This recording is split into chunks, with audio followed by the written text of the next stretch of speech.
Chapter 98. 200 Tales of Sincerity. Liu Wei expressed that he was also very afraid. Could he leave now? Just as he was thinking this, hurried footsteps came from outside, followed by Peng Zhongfei's voice. Young master, bad news. Aunt Cui lost her footing and fell into the water. What? Peng Zhongfei quickly opened the door. How is she? She was saved, but she was quite shocked. That's good. Peng Zhongfei heaved a sigh of relief. The voice that had appeared out of nowhere echoed in his mind. Punishment. Oh yes, it must be punishment. He hurriedly turned his head and looked at the blueprint that Yundong had placed on the table. He trembled and apologized sincerely. Great Immortal, it's my fault. One was wrong. I'll apologize to you. One deserved to die. I'm a bastard. I'm not a good person. I won't have a good ending for doing bad things. As he spoke, he slapped himself hard twice. Great Immortal, one promised that one won't be greedy for the blueprints in the future and won't destroy them. Moreover, this really isn't my fault. It's all because of him. He gave it to me. 111 deal with him later. With that, he looked at Yundong. Is this okay? I don't know either. In the past, one was unlucky when I tore up the blueprint. You even planned to let someone smash the house after it was built. The situation seems to be more serious than mine. One don't know if he will accept your apology, Yundong said awkwardly. Just as she finished speaking, the servant outside the door said in a panic, Young master, Black Wolf. Black Wolf suddenly foamed at the mouth and fell to the ground. The Black Wolf was a wolfhound raised by Peng Zhongfei. It usually ate raw meat and drank hot blood. It was raised very ferociously. Not to mention the people outside, even many servants in the Peng residence were bitten until they bled. However, Peng Zhongfei liked it very much. He felt that this dog had a wolf's nature. He often trained it to bite living creatures, including humans. Now, this dog died an inexplicable death. No, how could it be inexplicable? Peng Zhongfei knelt on the ground this time. He was so frightened that his voice trembled. Great Immortal, please spare me. I was blind to not recognize you. One was wrong. Give me a chance. 111 offer you 3 incense sticks in the morning and night. 111 buy you the best tribute. How about this? I'll pay for your house. Please spare me this time. Yundong's eyes flickered. He was finally getting to the point. Young Master Peng, don't be like this. Actually, Grandpa is not a bad person. As long as you sincerely repent, he will definitely forgive you. Yundong said, Actually, there's no need to pay any money to build a house. Grandpa has already given me the money. That won't do. One have to give it. How about this? You can keep the Liu taels of silver that the Great Immortal gave you to buy something else for the Great Immortal. Don't you still need to offer 3 incense sticks in the morning and night? Buy the best incense. The Great Immortal's house is very important. You have to build it well. Liu taels of silver is not enough. 200 taels of silver, 111 give you 200 taels of silver. Yundong was in a difficult position. Is this really good? Then I'm taking advantage of you, young Master Peng. What do you mean by taking advantage? You're just putting in a lot of effort for the Great Immortal. I'll pay and you'll help. I'm very sincere. Liu Wei hurriedly said, I'm also sincere. I'll pay 50 taels. He hoped that the Great Immortal would not treat him and Peng Zhongfei as allies and let him suffer. Yundong's mouth twitched. These rich young masters were really prodigals. Chapter 99. Perfect resolution. After Peng Zhongfei said that he would pay, he waited for another half an hour. When there was no more bad news outside, he slowly heaved a sigh of relief. It seems that the Great Immortal has agreed, right? He looked at Yundong and asked for confirmation in a low voice. Yundong thought about it and nodded uncertainly. Probably? As soon as she finished speaking, another voice sounded in the room. This time, it was different from the previous time. It was a voice that was difficult to tell if it was male or female. At least you know what's good for you. In the future, you're not allowed to cause trouble for the Gu family. You're not allowed to say a word about what happened today. Yes. Peng Zhongfei and Liu Wei nodded repeatedly. Gu Yundong took the opportunity when they were not paying attention to retract the recording pen. She had recorded this herself, using a voice changer app on her phone. After all, this sentence mentioned the Gu family, so she could not record it from the television drama. However, it was precisely because of the completely different voice from before that the fear in Peng Zhongfei and the other man's hearts intensified. He turned around and went to the inner room. After a while, he took out 2 banknotes, both of which were 100 denominations. There you go. Gu Yundong took the money guiltily. Young Master Peng, don't worry too much. At most, you'll be unlucky a few times. Look, I'm fine. Then I'll leave first. Take care.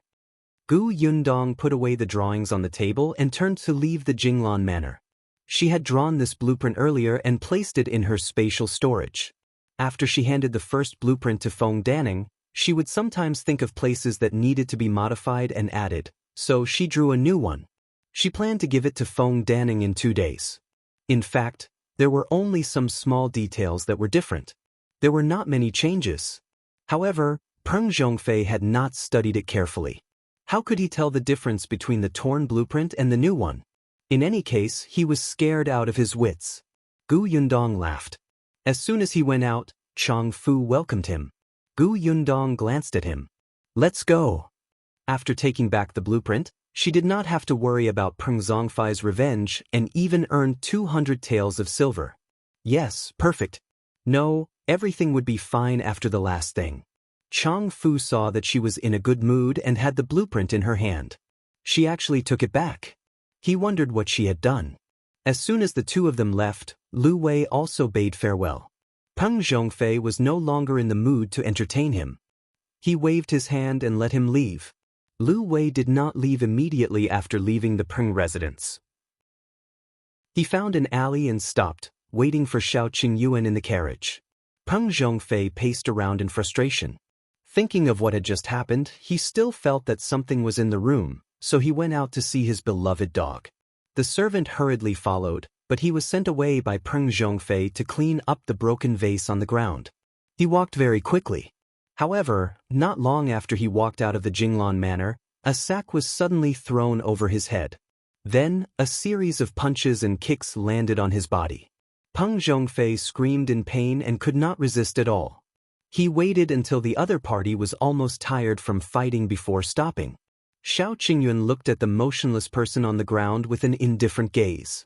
From afar, a servant heard the noise and rushed over.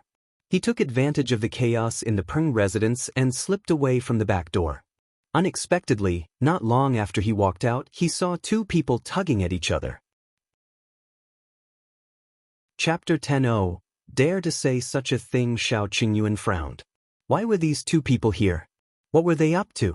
He was not in a hurry to leave. He stood on the spot and listened. It was Hu Liang and Zhuangzi from Yongfu village. At this moment, the 2 of them lowered their voices and argued until their faces were red. They even fought. Hu Liang arrived at the county town a little late. After all, both Gu Yundong and Shao Qingyuan had taken a car over. When he arrived outside the Peng residence, he looked for the servant he knew. B0XO. However, that person was not around. The gatekeeper saw that he was sloppy and looked extremely ugly. He was unwilling to pay attention to him, so Hu Liang was blocked outside the residence. He was furious. Even if he was anxious, he could only wait outside. He could be domineering in the village, but in the county, he was a coward and could only cower. Unexpectedly, not long after, Zhuangzi came and wanted to pull him away. How could Hu Liang let it go? He even kicked him ruthlessly. You coward! You're just like your parents. Your parents were beaten up and scolded, but you didn't dare to fight back. You're the same. You're actually afraid of a 13-year-old brat. Don't say that you're my brother in the future. Get lost. Zhuangzi was furious when he heard that. He was recuperating at home today. Later, his parents came back and told him about the Peng family. He did not think much of it, but he felt that the girl from the Gu family would definitely not let the matter rest. Her temper was not like that. In the end, not long after, Goshen came to his house and told him about Hu Liang's plan to destroy the Gu family's new house. The moment Zhuangzi heard that, he panicked. Although they had a disagreement the day before, They had been brothers for many years. It was impossible for him to just watch him court death. Gu Yundong could not deal with the Peng family, but she was more than enough to deal with Hu Liang. Hadn't he suffered enough these few days?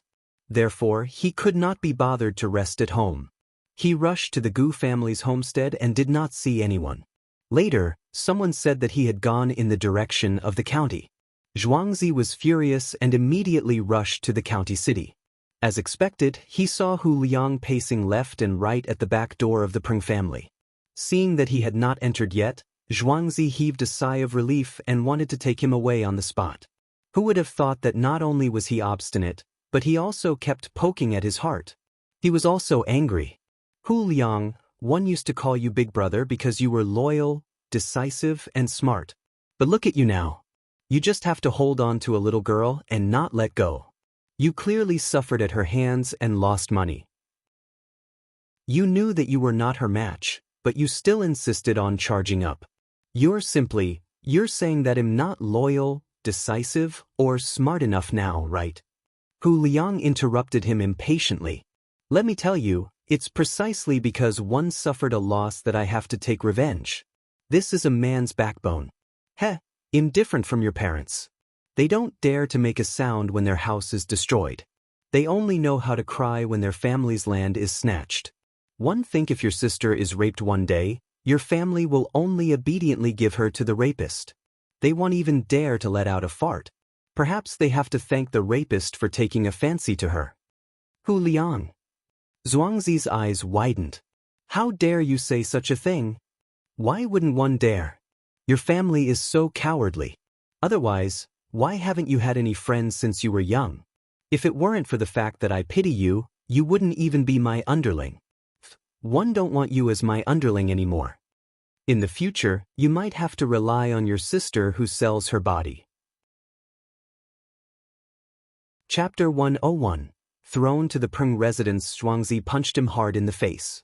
His eyes were bloodshot and his gaze was filled with hatred. Hu Liang, if you want to die, go ahead. From now on we're not brothers. Just treat it as my kindness being fed to the dogs.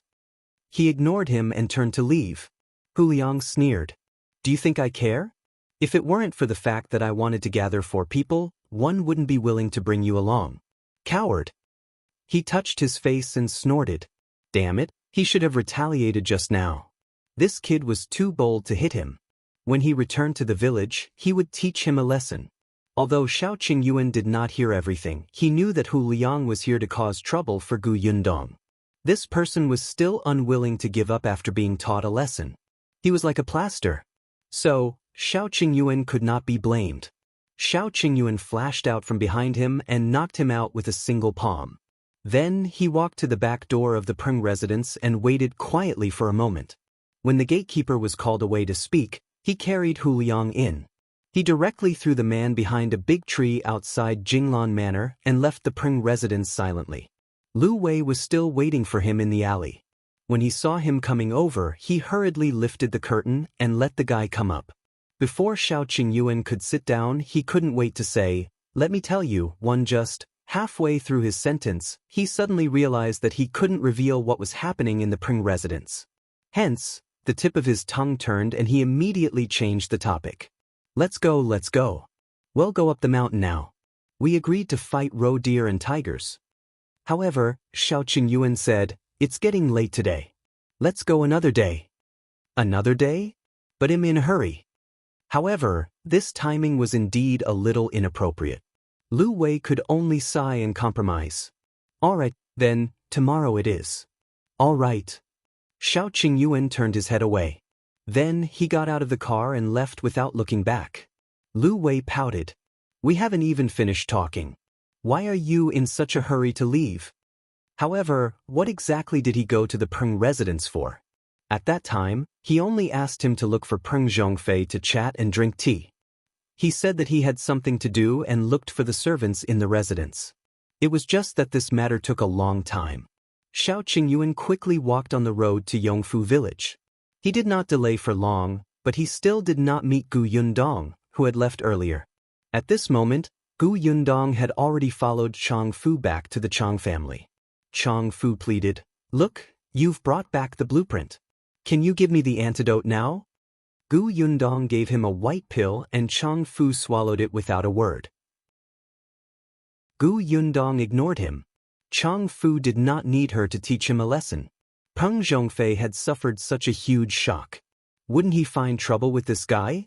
Hence, she turned around and said to Feng Danning, "The matter has been resolved. It's rare for me to come to the county city. Want to buy something? Do you want to go back first?" With the 250 taels of silver that Peng Zhongfei and Liu Wei had given her, she was a rich person now. She could buy many items that were not in the plan. "There's no hurry. What do you want to buy? One can help you carry it." Feng Danning really admired Gu Yundong. At such a young age, she was robbed by the overlord young master of the Peng family. It actually took less than 4 hours for her to bring it back and she was completely fine. Feng Danning felt that he could not do it. He suddenly felt that all these years had been in vain. Gu Yundong thought for a moment. After all, Feng Danning was more familiar with this county than her. She nodded. "All right, let's go." Chapter 102. Buying a carriage. Gu Yundong first brought Feng Danning for lunch. It was the best restaurant in the county, Yuexiang Restaurant. Feng Danning only knew that the food in this restaurant was good, but he had never been willing to come in to eat. He did not expect to take advantage of Yundong and taste the food at Yuexiang Restaurant. It was delicious, but it was too expensive and the portion was small. Just a palm-sized dish cost 30 copper coins. Feng Danning felt sorry for Gu Yundong's money. However, this girl was very generous. After eating, she asked Feng Danning to bring her to the market. She wanted to buy a carriage. "You want to buy a carriage?" Feng Danning was surprised.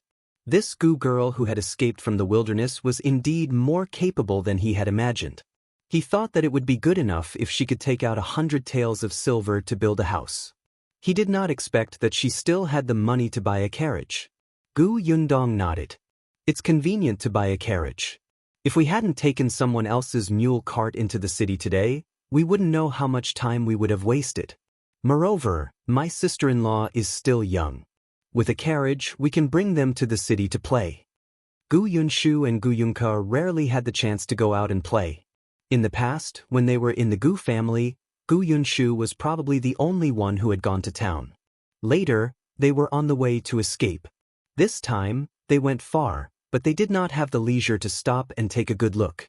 Now that she had settled down, she had money on hand and could send Yunshu to school. In the future, she would bring them out to play whenever there was a festival. If you want to buy horses, you have to go to the market on East Street, which specializes in selling livestock. It's just that it's already past noon. One don't know if there are any good horses. Gu Yundong nodded. "Then let's go to the market in East Street to take a look. If we can't find anything good today, well, come back another day." Feng Danning laughed and led her to East Street. After noon, the market was not as lively.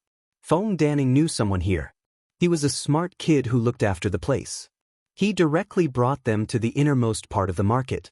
"Uncle Feng, you're lucky today. Just now, the broker from the Wan family brokerage brought 3 or 4 horses over. I've seen them.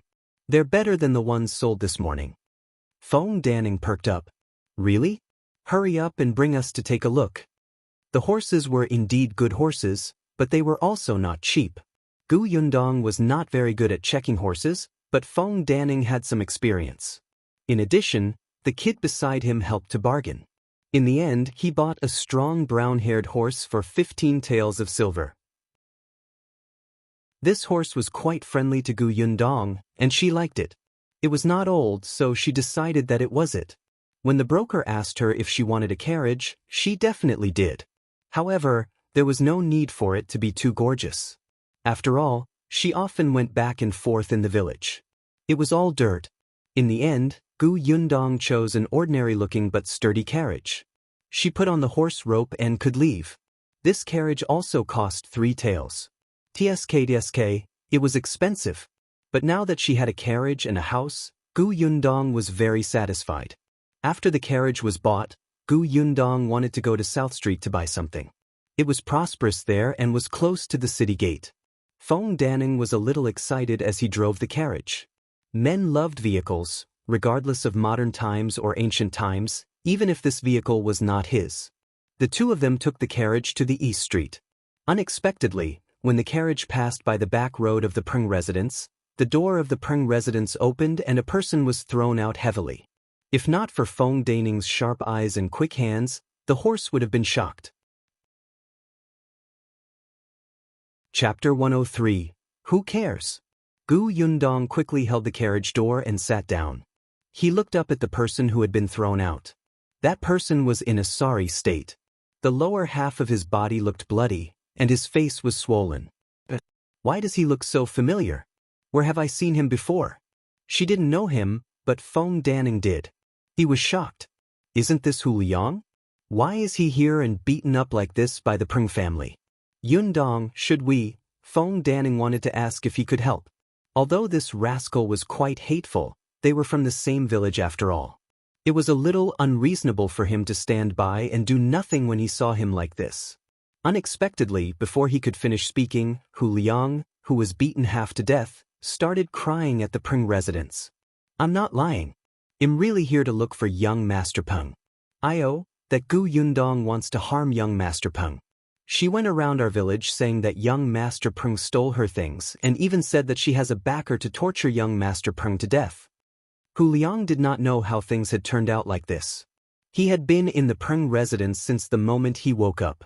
He was about to look for young Master Peng when he was caught. They said that he was a thief who had broken into the residence. He must have been involved in young Master's accident. Then he was beaten up without a word and thrown out. Gu Yundong sneered. Facing Feng Daning's similarly gloomy expression, she said, "Who cares if he dies?" It didn't look like he had been hit very seriously. He still had so much strength to frame her. Feng Daning did not look at Hu Liang again and drove the carriage past him. Hu Liang still wanted to work hard, but he did not expect another person to come out of the Peng residence. It was Peng Zhongfei's servant. This servant had been taking care of Peng Zhongfei, who had been beaten up previously. Later on, he heard the subordinates talking about Hu Liang. When he reported it to the young master was actually very angry. He said that the Gu family was under his protection now. Whoever dared to destroy the Gu family's house would be going against the Peng family. He asked the servant to come out and give Hu Liang a warning. The servant did not look at Hu Liang. He only said a few words to the thugs beside him before entering again. As soon as he left, the thugs began to approach Hu Liang step by step. Gu Yundong and his wife did not know what happened after that. As soon as she arrived at South Street, she started shopping crazily. With money in her hands, she did not panic. In addition, she was living in the Zheng family now, so she did not need to be wary of anyone. She bought a few bolts of cloth from the shop and then went to the provision store to buy daily necessities. However, the provision store in the county city was really too small compared to the prefectural city. When she saw the jewelry shop, she went in and bought 2 small gold locks for Gu Yunshu and Gu Yunke. She remembered that the youngest son of the second branch had a small golden lock. Gu Yunshu was very envious when he saw it. Now that she saw it, she would definitely be happy. There was also a silver hairpin for her mother. She was good-looking. After cleaning up, she would be a beauty. With some jewelry, she was simply too pleasing to the eye. In the end, she bought herself a pair of earrings. Yes, if she was rich, she had to show off. After buying the jewelry, she went to buy a lot of food. Thinking of Shao Qingyuan, she paused and went to the blacksmith's shop to get a barbecue rack. She could come over and get it in 5 to 6 days. When the time came, she would make him a barbecue. After buying everything, it was almost evening. Satisfied, Gu Yundong returned to the village in the carriage. Even though it was getting late, the carriage still attracted everyone's attention as soon as it entered the village. Chapter 104:1 Bought it. The driver was Feng Daning. Many people in the village knew that Feng Daning had followed Gu Yundong to the Peng residence this morning. It was all thanks to Jin Yuexiang's publicity. Therefore, when they saw him, everyone could not help but surround him. They even asked him where this carriage came from. Was it from the Peng residence? Before Feng Daning could answer, he was interrupted by Jin Yuexiang, who had rushed over to watch the show. What do you mean the Peng family gave it to him? What are you all thinking? Gu Yundong went to cause trouble for young Master Peng, but the Peng family still gave them a carriage? As he spoke, he even laughed loudly and said maliciously, I think she was beaten to death by the Peng family. Feng Danning hired a carriage to pull her back, right? Everyone took 2 steps back with a whoosh. They widened their eyes and looked at the carriage in fear, as if bright red blood would flow out at any time. Feng Danning felt helpless. Qingyuan was full of nonsense. No matter how domineering the Peng family was, they would not dare to kill someone so blatantly and ask him to pull the corpse back. However, everyone in the village believed it. Even Qin Liang, who had rushed over later, widened his eyes in disbelief. He said bitterly, Did something really happen? Sigh, Danning, why didn't you stop them? You? Before he could finish speaking, Gu Yundong slowly lifted the curtain and smiled at everyone. This carriage was indeed not given by the Peng family. I bought it myself. Whoa! Everyone took a small step back in unison. The smug smile on Jin Yuexiang's face instantly froze. She widened her eyes and looked at Gu Yundong. You're fine? What are you talking about? What can happen to me? Didn't you go and find trouble with the Peng family? Gu Yundong looked innocent. Who did you hear that from? Jin Yuexiang shouted. I heard it with my own ears. It was clearly Feng Danning who said that the blueprint had been taken away by young Master Peng. He didn't even allow you to build a house. You went to the Peng family to ask for an explanation. Oh, so she was eavesdropping. Gu Yundong raised his eyebrows. Oh, young Master Peng only said that my drawing is very good and wanted to borrow it to take a look. I happened to be going to the county city to buy something today, so I took the drawing back. Why is it that when it comes to you, it becomes me going to the Peng residence to demand an explanation? Do you dare to say this in front of young Master Peng? Feng Danning said righteously, that's right. Yundong wanted to buy a carriage. One happened to be more familiar with it, so she asked me to help her pick one. She could also go to the Peng residence to get the blueprints. Jin Yuexiang, how can you distort the truth and spread rumors everywhere, making everyone panic? Jin Yuexiang was dumbfounded. Did she hear wrongly? The others suddenly understood. So that was the case. If it was really as Jin Yuexiang had said, would Feng Danning and Gu Yundong be able to return safely? Indeed, they could not trust Big Mouth's words too much. Chen Liang heaved a sigh of relief and turned his attention to the carriage. Did you buy this? Gu Yundong got out of the carriage. I thought that it would be more convenient with a carriage. We won't have to rely on our legs to go to the county next time. Chen Liang nodded. The Gu family was indeed wealthy. The Gu girl. At this moment, someone suddenly called out to her from the side and said enviously, Your carriage looks very good. This horse looks strong. The carriage is also sturdy and big. In the future, when we go to the county city, it will be convenient, right? Chapter 105. Gu Yundong looked at the man.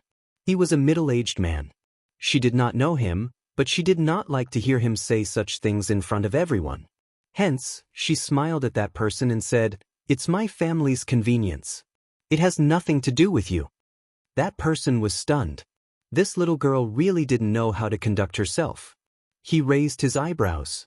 But we're from the same village. If we need help, you're not even willing to lend your carriage? Yes, as long as you pay 20 copper coins per trip to the county. The price was clearly stated, lest everyone wanted to curry favor and take advantage of her. Did she look like someone who was easy to talk to? You are too black-hearted. We're all from the same village and you're actually charging money?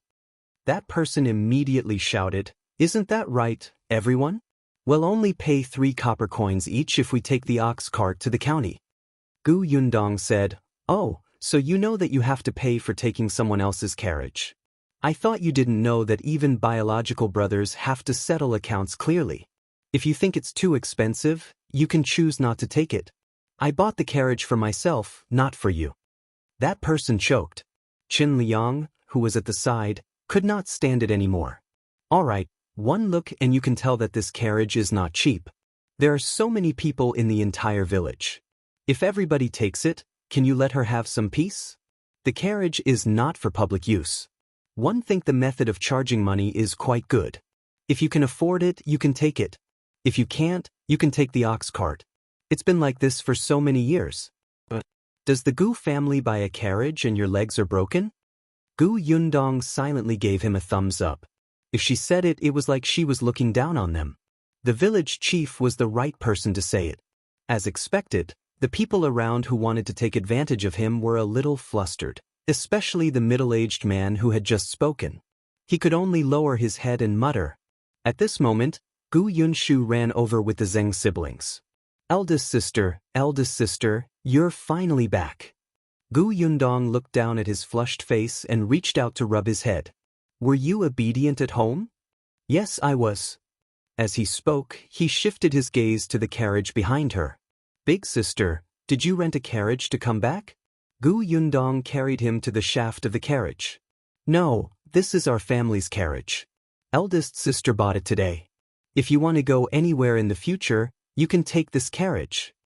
Gu Yunshu's eyes lit up and his face turned red. His entire body was trembling. "Really? Our carriage?" "Yes, eldest sister will bring you home. Sit properly." Gu Yundong wanted the Zheng siblings to go up too, but the two of them had already run forward. Gu Yundong had no choice but to greet the village chief. "It's getting late.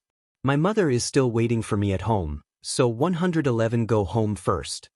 Go back. It's been a long day." Chen Liang waved his hand and smiled. No matter what, their village finally had its first carriage. As the village chief, he was also proud. Feng Danning led the carriage inside. There were still many villagers following behind. Although they couldn't take it, they could watch. It was good to feast their eyes. Gu Yundong did not care. When she arrived at the Zheng residence, she carried Gu Yunshu down. The little fellow immediately ran in front of the horse.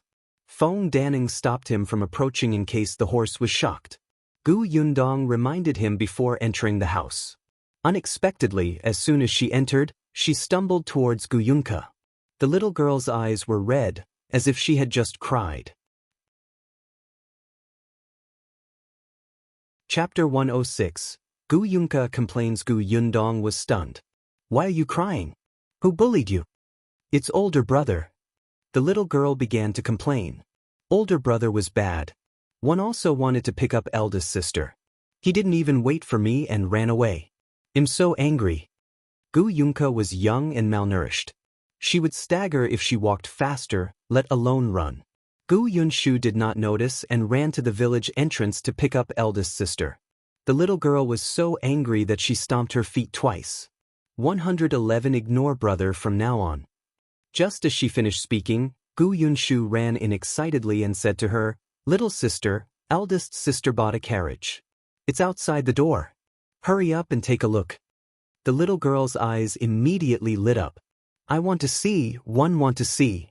Then, she naturally held Gu Yunshu's hand and the two of them happily walked out of the courtyard. Gu Yundong, as long as the two of you are happy. She shook her head and stood up to look at Madame Yang and Madame Dong. Madame Yang's eyes were also sparkling. Gu Yundong laughed. "If you want to see it, go and see it. But don't get too close to the horse's butt." Madame Yang ran away. Only then did Dong Xiulan walk to her side and exhale softly. "It's good that you're fine. Qingyuan came back earlier and said that your matter has been resolved. The Peng family won't find trouble with you. But I'm always worried about you not coming back." "Annie Dong, don't worry. If one was not confident that I could solve the problem, one wouldn't have rushed forward rashly." Gu Yundong quite liked Dong Xiulan. "You said that Shao Qingyuan is back. Is he next door?" "I think so. You saw him in the county, didn't you?" "I did. He even did me a favor." Dong Xiulan immediately smiled. "Am I right? Qingyuan is a good child." "Yeah." As they were talking, Gu Yunshu came in with a stick of candied hawthorn in his hand. "Eldest sister, did you buy this for us?" "Just now, Uncle Feng said that there were many things to unload in the carriage, so he went to help carry them." He did not expect to see a few red sticks of candied hawthorn as soon as he got in. He was fine, but Gu Yunke had already licked off half of the candy. There should be a few more skewers in the carriage. Give one to Zheng Yu and the others each and leave 2 for Uncle Feng to take home. Gu Yunshu ran away again. When Gu Yundong went out, Feng Danning had already unloaded half of the things in the carriage. Beside him, there were people holding a stick of candied hawthorn in one hand and carrying small items on the ground with the other hand into the house. Gu Yundong rubbed her forehead and chased them to the side to eat. She and Madame Dong brought everything back. The Zheng family's courtyard was not big, but they had a pig shed previously. Although they did not raise pigs anymore, they could still let the horse live in it after tidying it up. Feng Danning had wanted Gu Yundong to leave the carriage at his house, but Gu Yundong saw that the children surrounded the carriage and were unwilling to leave, so he gave up. After Feng Danning left, Gu Yundong began to sort out the pile of things he had bought. She bought a lot of cloth. When she saw one of the navy blue cloths, she subconsciously felt that it was very suitable for Shao Qingyuan, so she bought it. Looking at this piece of cloth, she was a little stunned. It was not easy to give it away, right? Forget it, she would think about it later. Just as she was about to put it away, Dong Xiulan came in. Yundong, Qingyuan sent 2 pheasants over earlier. Are we going to cook them tonight? Her gaze landed on the cloth in her hand. This fabric looks good. Is it for Yunshu? Is the color too dark? Chapter 107. Buying field, studying, finding father, treating illness. Gu Yundong suddenly felt a little guilty. However, he quickly adjusted himself and said, "It's not for Yunshu. It's for my father. When I bought the cloth, I counted the entire family. Only now do I remember that my father is not around." Dong Xiulan was afraid that she would be sad, so she quickly said, "You'll definitely be reunited soon. You even bought so much cloth? If you trust my skills, I'll make a piece of clothes for each of you." "That's good." Gu Yundong smiled.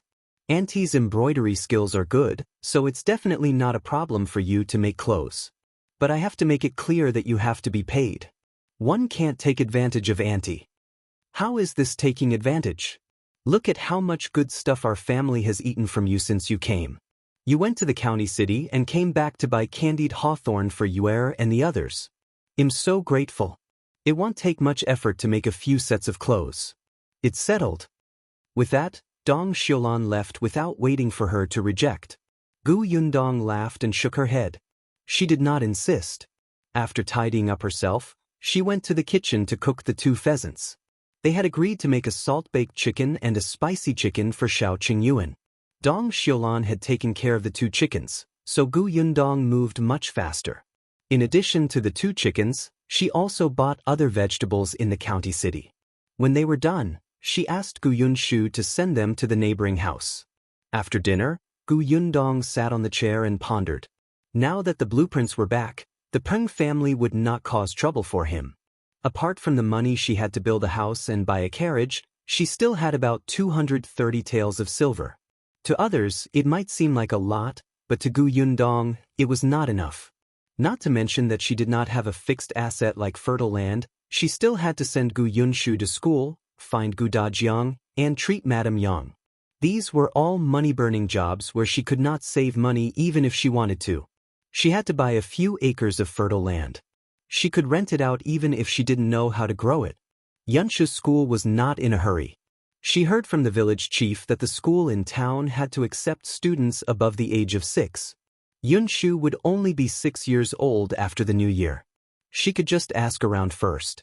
As for Gu Dajiang, after the house was built, she wanted to personally make a trip to Qingyuan Prefecture. Back then, they had agreed to meet in Qingyuan Prefecture. If Gu Dajiang was still alive, he would definitely go. However, after the chaos in Qingyuan Prefecture, it was hard to say what would happen next. In this era, there was no mobile phone network. It was too difficult to find someone. Also, Madame Yang's illness was actually what Gu Yundong was most worried about at the moment. She was afraid that the blood clot in her brain would spread and aggravate her condition. She hoped that Dr. Song would come back soon. Knock knock. A soft knocking sound suddenly came from the window. Gu Yundong jumped up from the bed and immediately walked to the window. "Who is it?" "Me." "Shao Qingyuan?" The corners of Gu Yundong's mouth twitched. Wait a moment. She came out of the house and saw the man's tall and handsome figure under the moonlight. Damn it, why did it feel like every time they met, it was in the middle of the night? It felt like they were dating in private. The salt-baked chicken and spicy chicken are very delicious. Thank you, Qingyuan said. We agreed that since you helped me, I'll cook delicious food for you. Besides, we ate a lot of the wild animals you hunted. That's why I'm here. I want to ask you for a favor. Yundong was stunned. What favor? Qingyuan bent down and handed over a cloth bag by his feet. Chapter 108.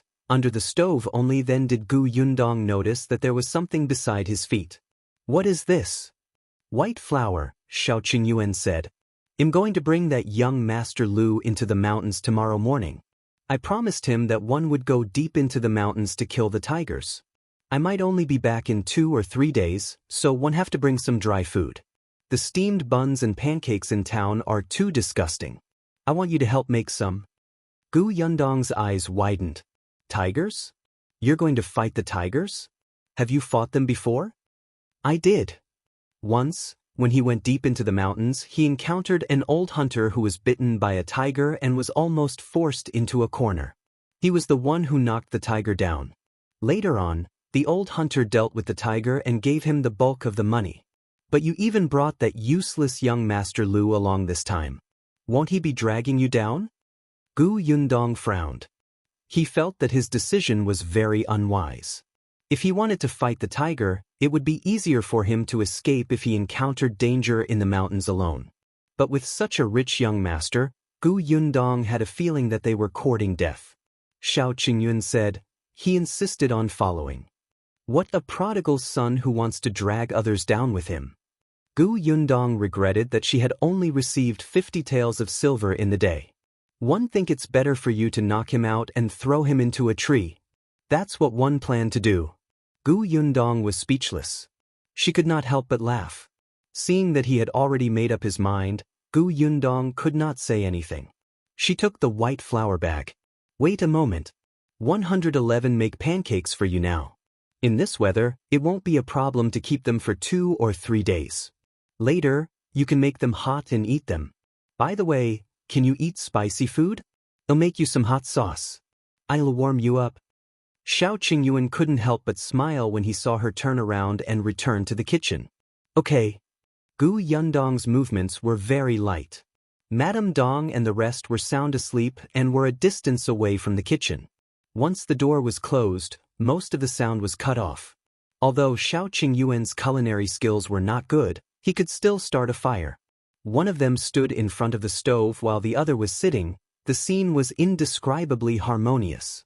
Yundong kneaded the flour and asked about what happened during the day. You were the one who caused Aunt Cui to fall into the water and the dogs to foam at the mouth? Back then, she had asked him to create 2 chaos in the residence in half an hour. It would be best if it was closely related to Peng. Moreover, it was the kind of unlucky thing that made people think that he had done too many bad things and received retribution. As expected, the 2 consecutive incidents made Peng believe her words without a doubt. Aunt's matter had nothing to do with me. The dog was my doing.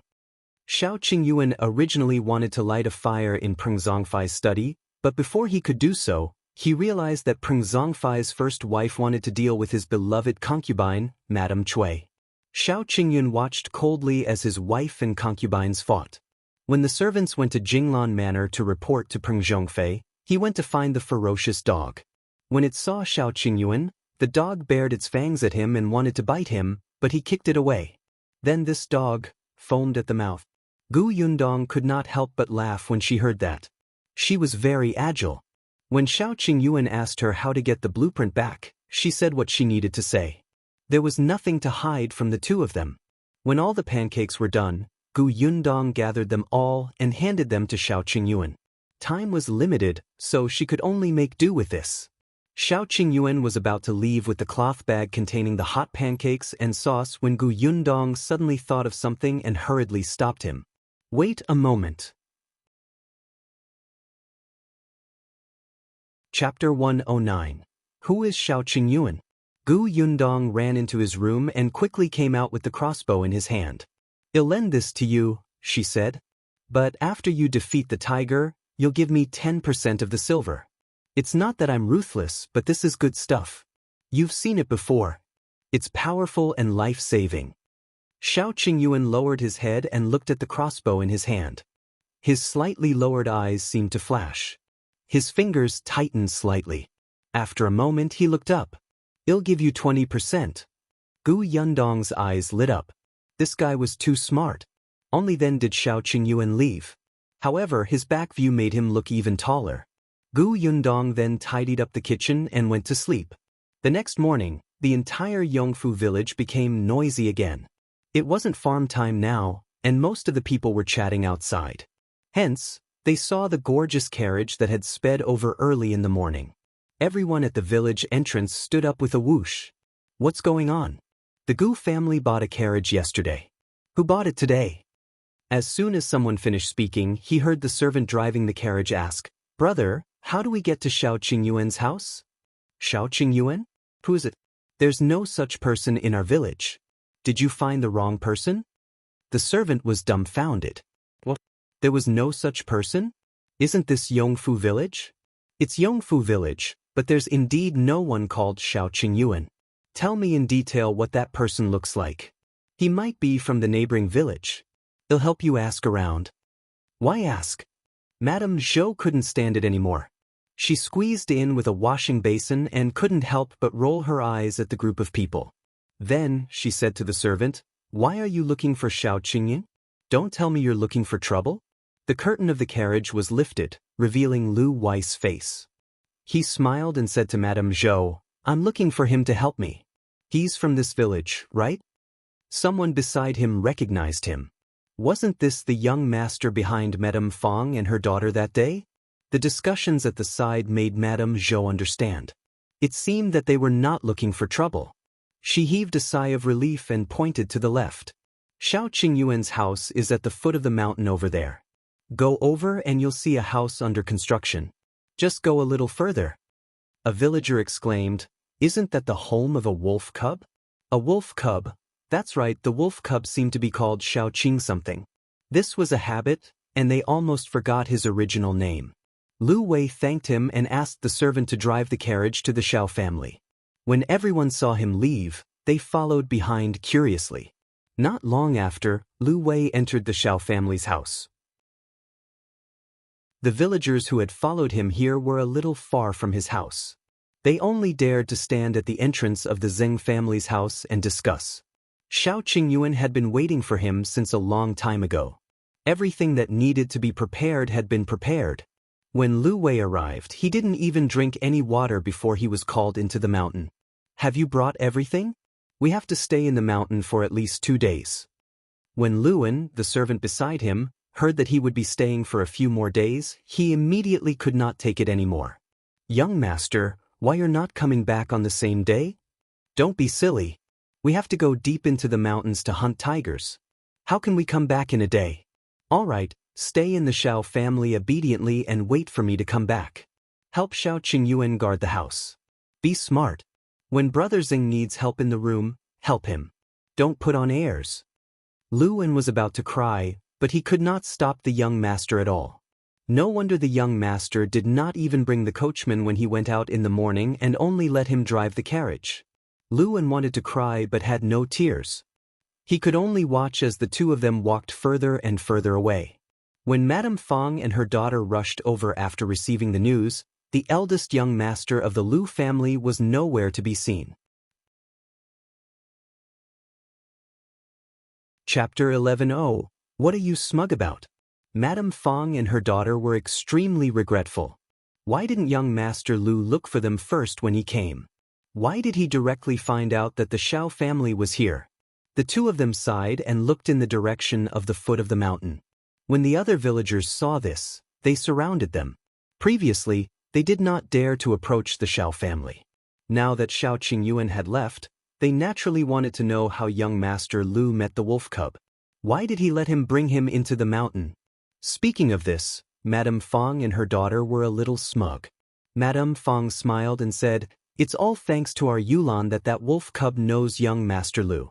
Everyone knows that my nephew just got married not long ago. This new wife is young Master Liu's mother, Madame Liu's favored maidservant.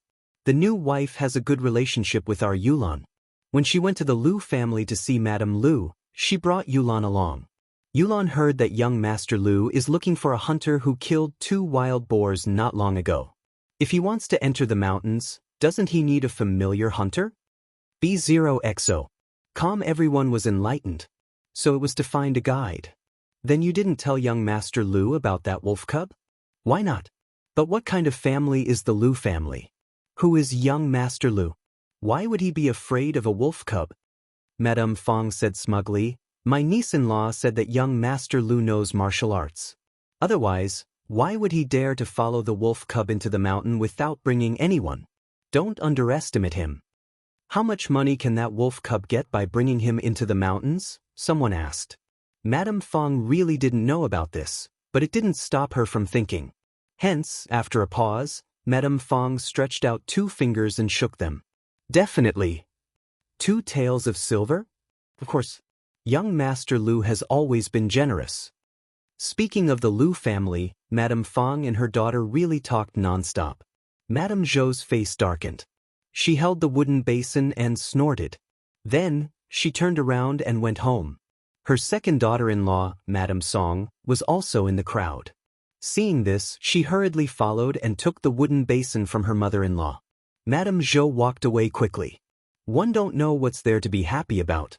Is it worth it for her to be so smug when her nephew marries a maidservant who serves others? What is she thinking? She even took it out and spread it around. Don't you know that she's a widow? Look at the men around her. She's simply embarrassing our Qin family. Mother, don't be angry. Second aunt said that after Sister Yulan marries into the Wu family, she will also go to town. We won't see her a lot in the future. Madame Zhou sneered. She still wants to live in town? How much money does she have? If she goes to town, she will need money to buy anything. She might have to borrow from us again. If she borrows it, she won't return it. Besides, look at how petty she was just now. Is young Master Liu being generous by giving him 2 taels of silver? Even the Gu family's Yundong is? She instantly stopped talking. It was not good to say this outside, and it would not be good for others to hear it. However, when she thought of Madame Fang's expression, Madame Zhou felt uncomfortable. The 2 of them entered the house one after another. Just as they entered, they saw Niu Dan rushing out. Madame Zhou couldn't even stop him. Hey, where are you going so early in the morning? Niu Dan was lucky. He had only been in school for a few days, but he had already met a rest day. Where else can one go? Niu Dan had already run far away. Madame Song couldn't help but laugh. He must be going to the Gu family. Last time, after eating at the Gu family, he despised my cooking and said that eating meat was like eating grass. Yesterday, when he came back from school, he rushed to the Gu family. Yunshu even gave him a stick of candied hawthorn. Now, he can't wait to stay in the Gu family. Madame Zhou was stunned for a moment. Just as she was about to say something, a shrill cry suddenly came from outside. Chapter 111. Making the call, this voice suddenly became sharp, startling the mother-in-law and daughter-in-law who were talking. Madame Zhou quickly walked out. What's going on? What happened? Chen Liang also came out of the inner room. The few of them came to the front yard and saw Jin Yuexiang sitting on the ground crying. Village chief, our Liangzi is in trouble. His legs were broken. Chen Liang and the others were shocked. Before they could react, they saw Hu Liang being carried into the courtyard. Hu Liang looked terrible. The smell of blood on his body was extremely strong. His eyes were closed as he fell asleep. Chen Liang quickly took a few steps forward. What's going on? Who hit him? Jin Yuexiang immediately pointed to a man who was being held by the Hu brothers. That's him. Liangzi came back with him. That person struggled angrily but did not break free. His face was ashen as he said, You guys really don't know what's good for you. I was kind enough to send your son back, but you guys are blackmailing me. Bah, if I had known, I wouldn't have cared about your son's life. Jin Yuexiang got up and rushed over to grab the man's face. What did you say? Say it again. Chen Liang quickly called his wife and daughter-in-law to stop her. What are you doing? He hasn't said it clearly. Why did you attack? Then he looked at the man and asked, what exactly happened? The man snorted. Uncle Chen Liang, I'm Quan from the neighboring village. You should know my father, Jiang Fang. I've been working in the county city recently. This morning, one saw Hu Liang being thrown into the alley with blood all over him. One didn't know what happened, so one brought him back out of kindness. Who knew that when one sent him to the Hu family and wanted to leave, they would invite a doctor while entertain me hypocritically. After the doctor said that he couldn't keep his legs, the Hu family actually didn't let me leave. They even said that I beat Hu Liang up and asked me to compensate. I've never seen such a shameless person. If one had known, I wouldn't have cared about Hu Liang's life at all. Jin Yuexiang shouted, if it wasn't for you, would you be so kind as to send him back? My Liangzi is so pitiful. Why did he meet such a heartless person like you? You're going to be struck by lightning. Quan gritted his teeth. The one who's struck by lightning will be your Hu family. You raised a son who only knows how to steal. He deserves this outcome. Village chief, you heard him. He's admitting that he did it. Madame Zhou and Madame Song could not help but roll their eyes. When did he admit it? Chen Liang could not be bothered with her. He only asked Quan, then do you know who beat him up? Quan immediately fell silent. Chen Liang frowned. Seeing that Jin Yuexiang wanted to make a fuss again, he glared at her. Go ahead, Quan. One I've asked around. Quan hesitated for a moment before saying, they said that Hu Liang's legs were broken by the people from the Peng family. As soon as he said this, everyone was stunned. Even Jin Yuexiang seemed to have choked. Quan did not mention this at all just now. He only said that they would naturally know when Hu Liang woke up. But how could it be the Peng family? The Peng family had no enmity with their family. What right did they have to break her son's legs? Jin Yuexiang was a person who bullied the weak and feared the strong. Quan was alone. Although she was sad and heartbroken that Liangzi had broken his legs, she still wanted him to compensate her under the instigation of her two sons. However, how would Jin Yuexiang dare to challenge the Peng family? It was at this moment that Gu Yundong entered the village chief's house. Chapter 112. Dream on. Gu Yundong was here to buy fertile land from the village chief. Previously, because of Lu Wei's arrival, a large group of people had gathered at the Zheng family's door. After Madame Fang and the others left, Niu Dan ran over to look for Yunshu to play with. She knew that Chen Liang was resting at home, so she asked where there was fertile land to sell. But looking at the situation in the courtyard now, she seemed to have come at the wrong time. Chief, can I come back later? Chen Liang nodded at her, and Gu Yundong turned to leave. Jin Yuexiang suddenly reacted and jumped up. She pointed at Gu Yundong and said, it's her. She must have done it. Speaking of how her son had offended the Peng family, she could only think of Gu Yundong, who had also gone to the Peng family yesterday. Her son's accident was definitely related to this brat. Gu Yundong was dumbfounded. She was just a passerby. What did it have to do with her? Chen Liang also felt that Jin Yuexiang was being unreasonable. Why did Yundong hit your son? Your family compensated her 5 taels of silver, and Yundong also said that this matter would end here. Jin Yuexiang, you don't like the young lady, so you threw dirty water at her.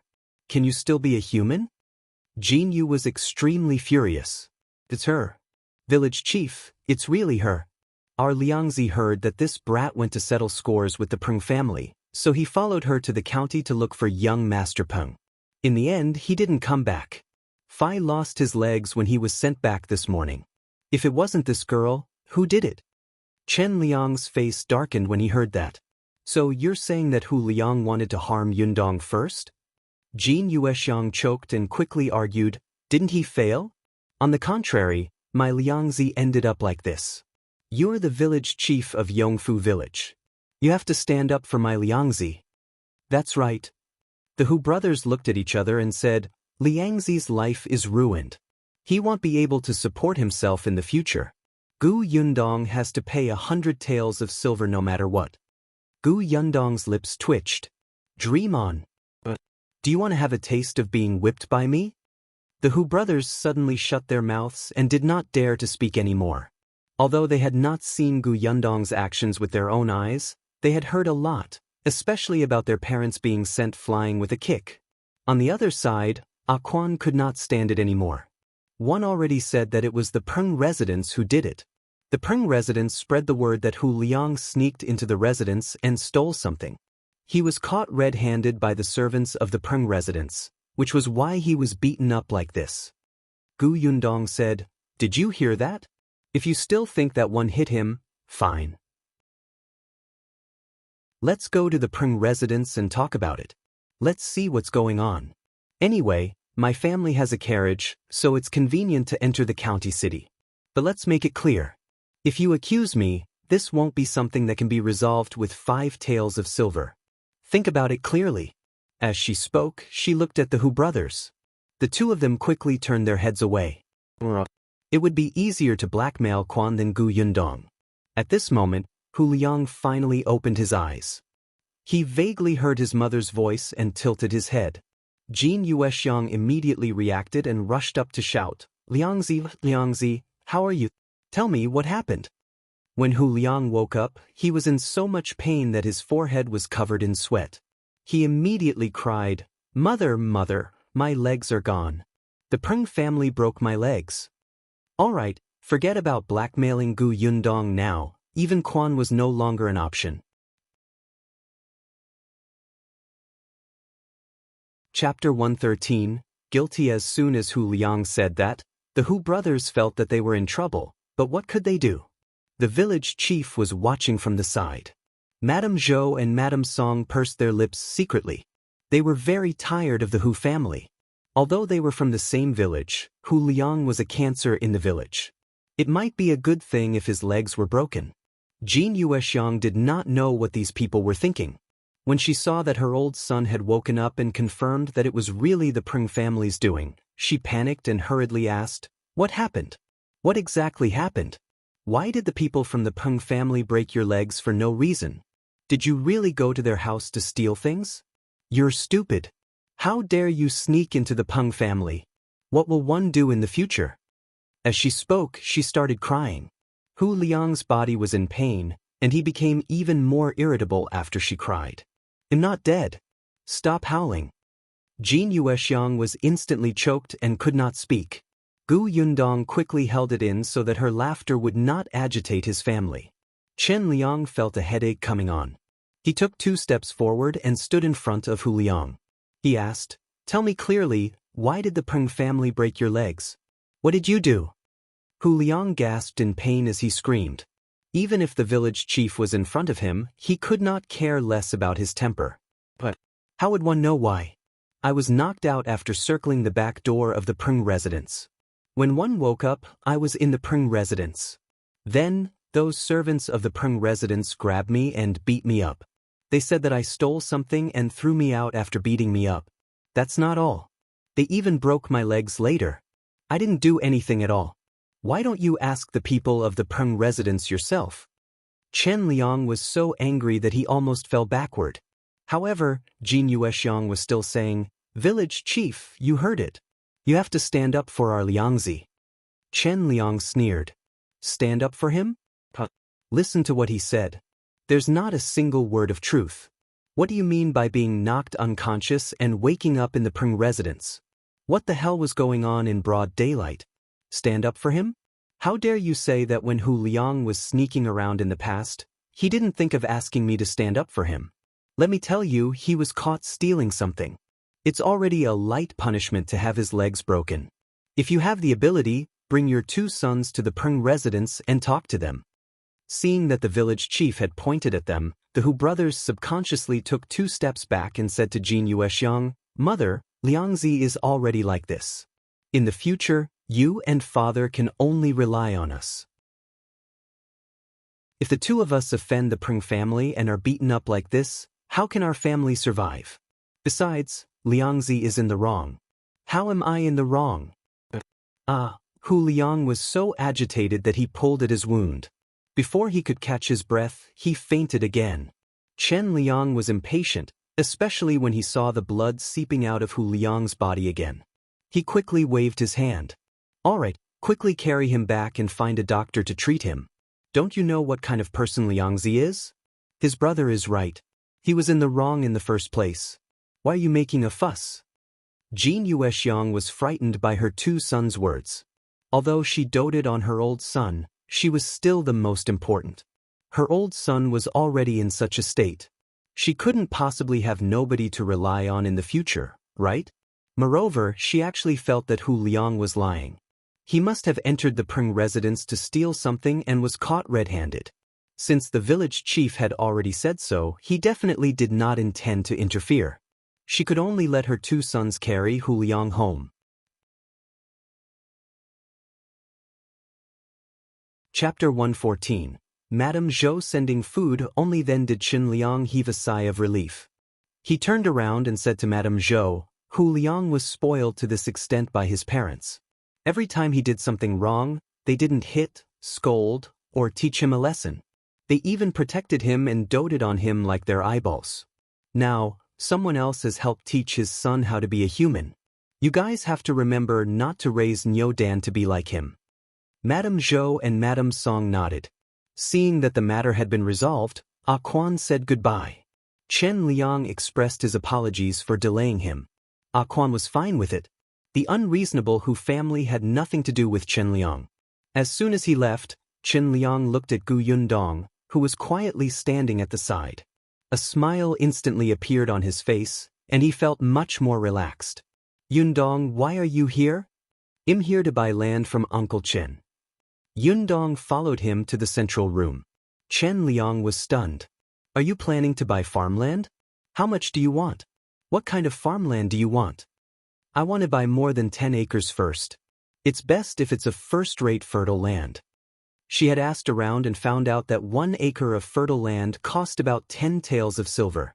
10 acres was about enough. Chen Liang lowered his head and thought for a moment before saying, That's not easy. You came late. Previously, there were a few acres of fertile land, but it was bought by the Wang family and the He family. The Wang family and the He family had fled here. Although the two families had yet to build their houses and did not plan to build them well, they found the land immediately. Gu Yundong did not think of this at first. This was the difference between having experience and not having experience. Chen Liang wanted to remind her, but firstly, the two families acted quickly and bought it before Gu Yundong came. Secondly, the Gu family's situation was different. They did not have strong labor and had a few children to take care of. They probably did not have the time. I see. Gu Yundong did not expect that 10 acres of fertile land was not easy to buy. Then Uncle Chen, help me take a look first. Let me know if you have any. I'll prepare the silver first. All right, I'll keep an eye out for you. Gu Yundong thanked her and went home. However, just as she reached the front yard, she was pulled over by Madame Zhou. Gu Yundong blinked in confusion. Madame Zhou took out a paper bag and handed it to her. This is the dried cinnamon that your Uncle Chen bought in town yesterday. Take it back. You can cook it and eat it as snacks. Auntie, what are you doing? I can't accept this. Hurry up and take it back. Gu Yundong was a little dumbfounded. Why did she offer her food for no reason? However, Madame Zhou forced it into her hand. If I give it to you, just take it? I didn't know that brat Niu Dan had been coming to your house to freeload for the past 2 days. I heard that he specially went to eat meat. His mother is really something. She only told me today. Take this food back. Otherwise, Aunt will be angry. Gu Yundong was stunned for a moment before she finally understood. Madame Song lowered her head slightly and smiled. She had actually told Madame Zhou on purpose today. She was a daughter-in-law. Her family could not make the decision, and the good things were not in her hands. Even if they were in her hands, she could not give them away openly. Fortunately, her mother-in-law was sensible and knew that she could not take advantage of others for nothing. Hence, she took out the cinnamon. Madame Song had a good impression of Gu Yundong, especially Niu Dan's happy expression when he came back and talked about the Gu family.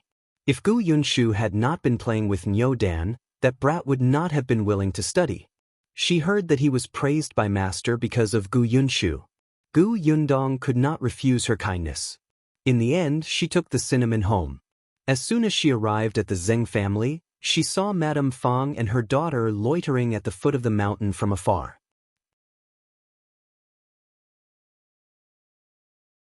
Chapter 115. Dumbfounded Liu An. Gu Yundong thought of the mother and daughter's enthusiasm for Liu Wei and felt that it was a little painful to the eyes. Could this be a bad idea? She shook her head and turned to enter. As soon as she entered, she heard a commotion coming from the courtyard. She followed the sound and looked over. She saw Yunshu, Yunke, the Zheng siblings, and Nyodan standing in front of the horse shed with a small handful of hay in their hands.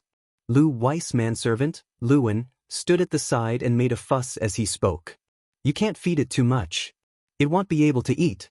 Hey, Kiki, how many handfuls have you taken? Gu Yunke opened her round eyes and made a 3 gesture with her hand. I've only taken the second one. It's very hungry. Don't talk nonsense. If one didn't eat for the entire night, the next day my stomach gurgles. Liu An vomited blood. You're a human, it's a horse. So, you're bullying it? Gu Yunke was furious. Liu An held onto the pillar of the horse shed at the side. Why was it like this? Why was it like this?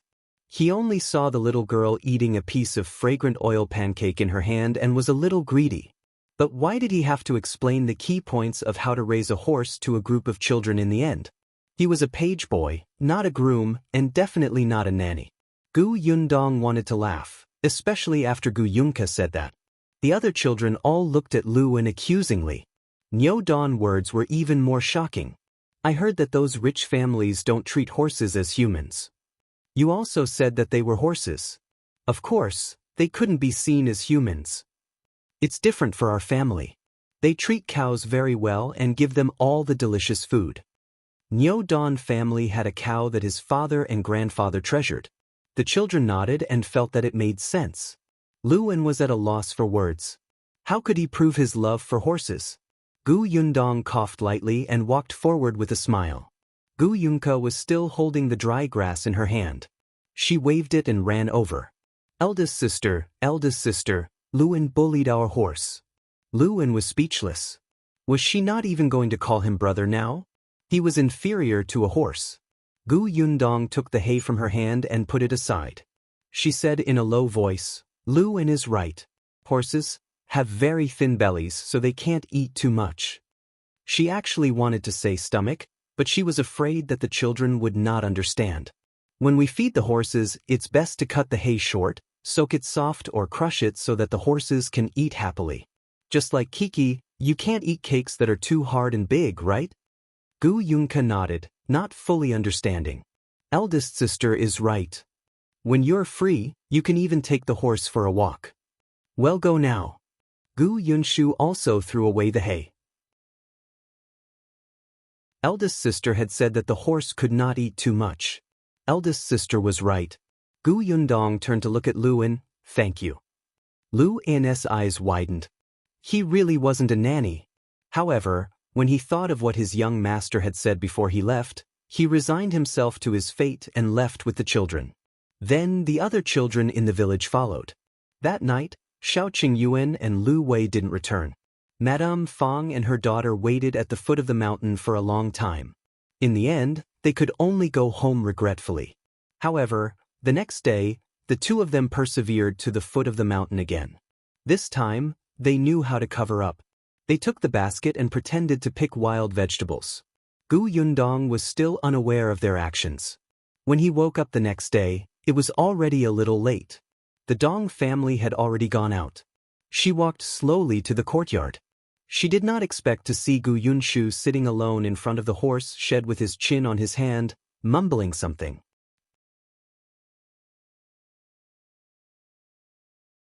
Chapter 116. Going to town. Gu Yundong was a little surprised and slowly walked behind him. The little thing sighed, Wind chaser, I can't take you out for a walk today. Brother Liu An said that he has something to do in the county city. The Zheng brothers and sisters have gone to the fields. Nyodan also went to school. Mother went to the river to wash clothes. I can't hold you alone, so I can only talk to you here. Wind Chaser was the name they gave the horse yesterday. At that time, Liu An gave them a bunch of names for the horse, but it was too complicated for the children to understand. In the end, they felt that Wind Chaser sounded very fast, so they decided on it. You have to be good. This way, he'll go and gather grass every day for you to eat.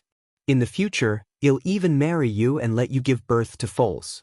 Big sister said that when our house is built, you can still live in a big stable. It's very comfortable. By the way, yesterday, Dan taught me 2 words that I don't know. Do you want to know? You must want to know.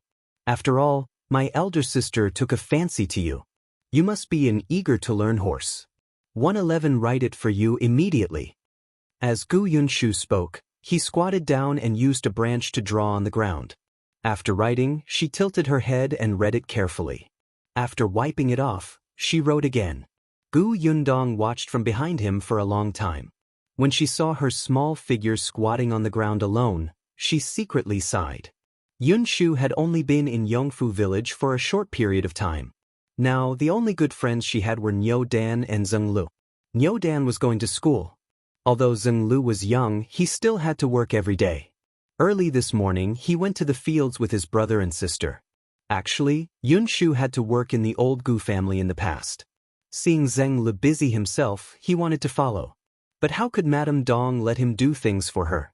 She stopped him and let him rest at home no matter what. She even fed the chickens in the backyard in advance and cleaned the courtyard. Gu Yundong wondered if she should let Yunshu go to school. This child liked to study very much and was very intelligent. Even if the school in town only accepted children over the age of 6, Yunshu had basic talent and was only a few months older. Perhaps the teacher could make an exception and accept her? Their house had not been built yet. They did not have poultry, fields, or vegetables. There was a limit to the work they could do. They could try going to the school in town. At the thought of this, Gu Yundong went forward and patted him on the shoulder. Why are you mumbling here alone? Gu Yunshu suddenly turned around. When he saw eldest sister, he hurriedly threw away the branch in his hand and stood up. Elder sister, I'm talking to Wind Chaser. What are you saying? He said that Brother Liu An isn't around, so I can't take him out for a walk. Gu Yundong smiled. What's the big deal? We'll go to town later. Isn't it just nice to take a walk? Gu Yunshu's eyes lit up. To town? Yes, we'll leave when mother comes back. Where's Kiki? She's eating in the kitchen. Gu Yunshu sighed. Eldest sister, you really have to talk to her properly. If she continues to eat like this, she'll really become fat. She eats meat early in the morning. It's such a big bowl. As soon as he finished speaking, Gu Yunke rushed out of the kitchen and pushed him twice. Stupid brother, baddie, I'll bite you. Gu Yundong picked her up and shook her. Yes, the young lady was a little heavier than before, but it was not that serious.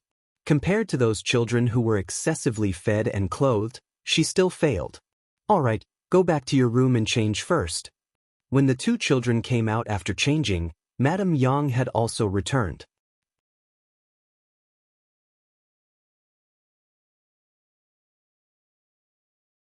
He didn't know how much he yearned for it, but his family was poor.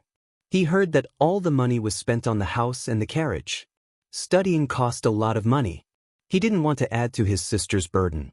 Gu Yunshu pursed his lips and made up his mind. Just as he was about to say that he did not want to come, he looked up and realized that his eldest sister had already gone forward to speak to the concierge. After a while, she came back and led them through the door. This place was not big. According to Dan, they had 2 classes.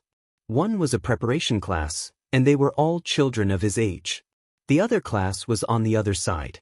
Those students were all above the age of 10 and were prepared for the scientific examination. Gu Yundong led the 3 of them all the way there. They could hear the students from the preparation class reading. They could vaguely hear Dajiang's voice mixed in.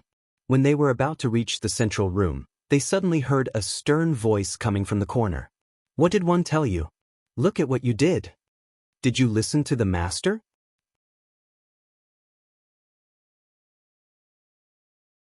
Chapter 118. Teacher Gu Yundong stopped in his tracks. Yunke grabbed her hand nervously. The voice from the corner was still there. At this moment, another thin and childish voice sounded. Teacher, I just want to help my family do some work. My family is in trouble now. Father injured his hand, so the work in the field is slow. One think, what are you thinking? The teacher interrupted him sternly. I told you long ago that we are scholars. The hands of scholars hold pens and write. Look at how rough your hands are now. If you use your hands to flip through books, you can cut the pages. Yundong frowned. What was this guy saying? However, the master seemed to get angrier as he spoke. If your family is in trouble, won't other families be in trouble? If you lack money, you can borrow it from the master. Why are you going to the fields? If you want to help your family, you can go and copy books. Will the master stop you? The student lowered his voice even more. There are too many students copying books in town. My handwriting isn't good. The price given by the bookstore owner is too low. What's the reason for your poor handwriting? It's because you took your hands, which should have been holding a pen, to pick up a hoe. You're a scholar. A scholar should do his job. Have you completed the homework I set up every day? You still have the mood to go to the fields. It seems that you've read too little. Master, all right. I don't want to hear it from you. This matter will only happen once. There won't be a next time. Study hard and don't worry about anything else. You're very talented in studying. I believe that you'll definitely be able to pass the Tongsheng exam next year. All right, go back. The student did not say anything else and walked out with his head lowered. He did not seem to be in a good mood.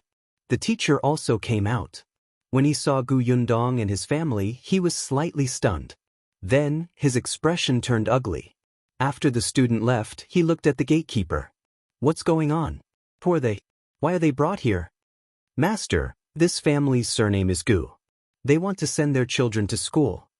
The teacher glanced at them and quickly looked away. He frowned and said, Where are the men in the family? Didn't one tell you long ago that if there are women coming over, they will be brought to the madam's place? You ignored my words. If word gets out that this woman and I are alone in the same room, won't my reputation be ruined? Yundong was speechless. She did not know if she should say anything. The gatekeeper hurriedly explained, This Miss Gu is the only one in the Gu family who can make decisions. Her father is not around. Madam left early in the morning, so I brought her in. The children of the Gu family know how to read, so old master can teach them. Since when is it your turn to tell old master what to do? So what if they know how to read? Even if they know how to read, you can't bring them to old master. Madam isn't here today, so let them come another day. With that, the teacher flicked his sleeves and turned to leave. He did not even speak to Yundong and the others. The corners of Yundong's mouth twitched violently. The gatekeeper was also depressed. He had only brought them in after receiving a few copper coins. He did not expect the old master to reprimand him. The smile on his face immediately disappeared. He said to the few of them in a low mood, You heard it too. Let's go. Come back another day. One told you long ago that the women are all entertained by the madam. Yundong exhaled slowly. She held Yunke's hand and left. Madam Yang and Yunshu hurriedly followed. Unexpectedly, as soon as they walked out of the door, two women came up to them. One of them looked a little familiar.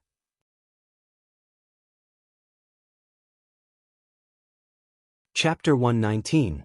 Not here. Yundong took a few more glances at the woman and remembered. Wasn't this the in-law she had seen at Madame Fang's house? It seemed like her surname was Wu. According to Madame Fang, the family that was engaged to Qingyuan was indeed from town.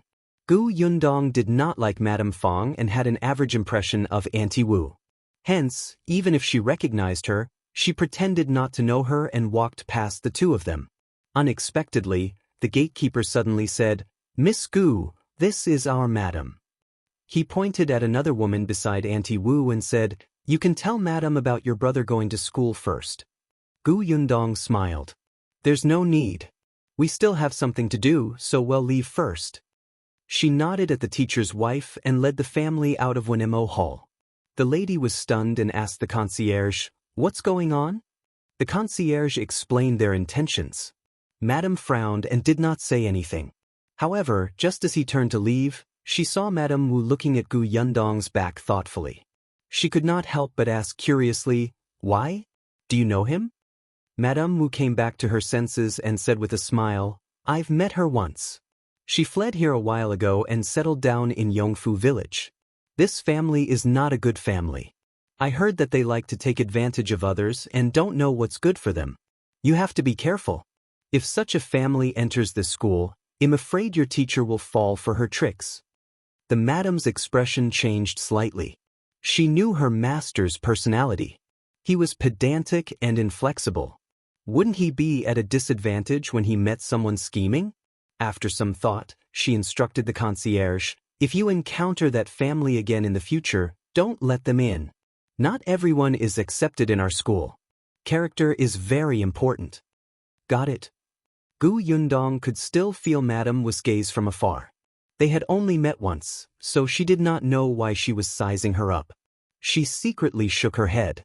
When she saw Gu Yunshu lowering his head and looking depressed, she could not help but reach out and rub his head. "What's wrong?" "Eldest sister." Gu Yunshu pursed his lips and looked up at her again and again. After a while, he seemed to have made up his mind. "One don't want to go to school anymore." Gu Yundong raised his eyebrows. "Why not?" "I heard what the teacher said. He doesn't allow students to work in the fields, but I'm the only man in our family. One have a lot of responsibilities. I want to work in the fields. One also have to do the work at home in the future."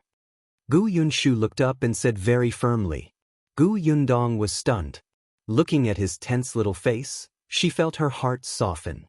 She squatted down and looked at him at eye level. She smiled and said, "Okay, then we won't study here." Gu Yunshu nodded and blamed herself. "Eldest sister, one know that I was too willful. You clearly worked so hard to let me go to school.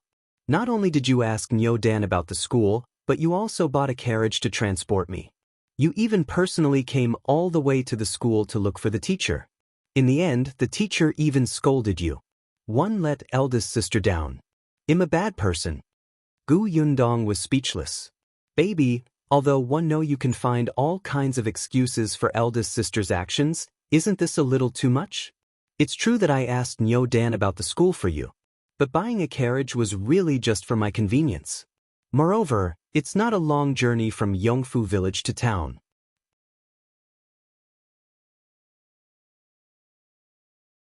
Chapter 120. Too disappointed Gu Yundong did not know whether to laugh or cry. "Yunshu, eldest sister approves of you not attending this school not because you are too willful, but because eldest sister feels that this teacher is too pedantic and completely contradicts eldest sister's views." Gu Yunshu tilted his head. "Huh. In the past, father said that one has to pass many examinations to become a preparation scholar, an elementary scholar, a high scholar, and an honorable scholar.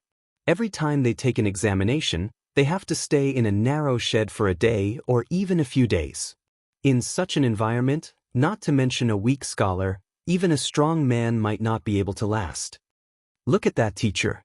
Isn't he so fair and thin that he looks like he would collapse at the slightest breeze?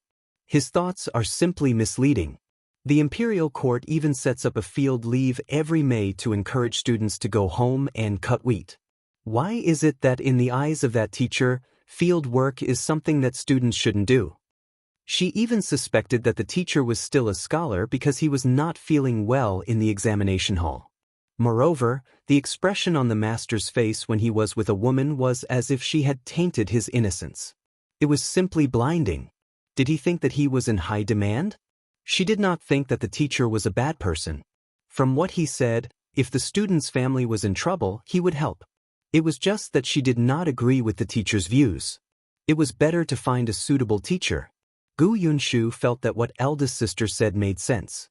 So that teacher is wrong. Gu Yundong pinched his face. Let's not think about when Mo Hall. Let's go to another school. Gu Yunshu was about to leave when he heard this and immediately stopped in his tracks. But didn't you say that the school fees are very expensive?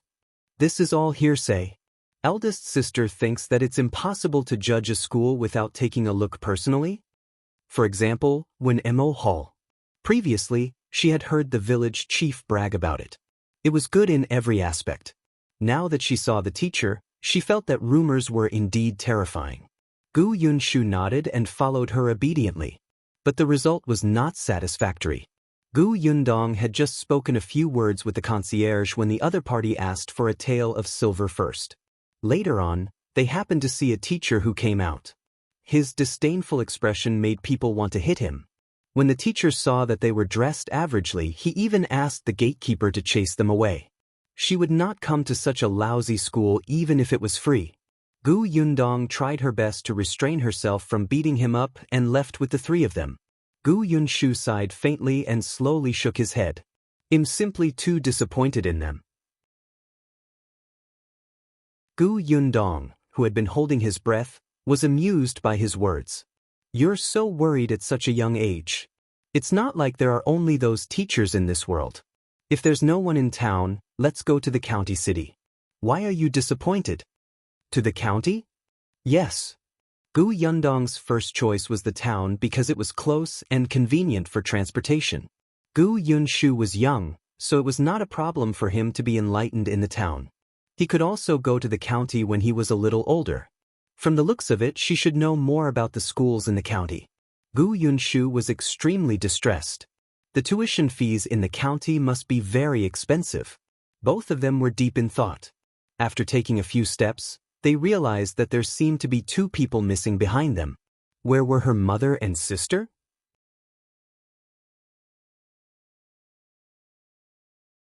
Chapter 121. Returning to the village. Gu Yundong's eyebrows twitched. She quickly turned around to look for it and heaved a sigh of relief. Fortunately, they were only 3 meters away and were not lost.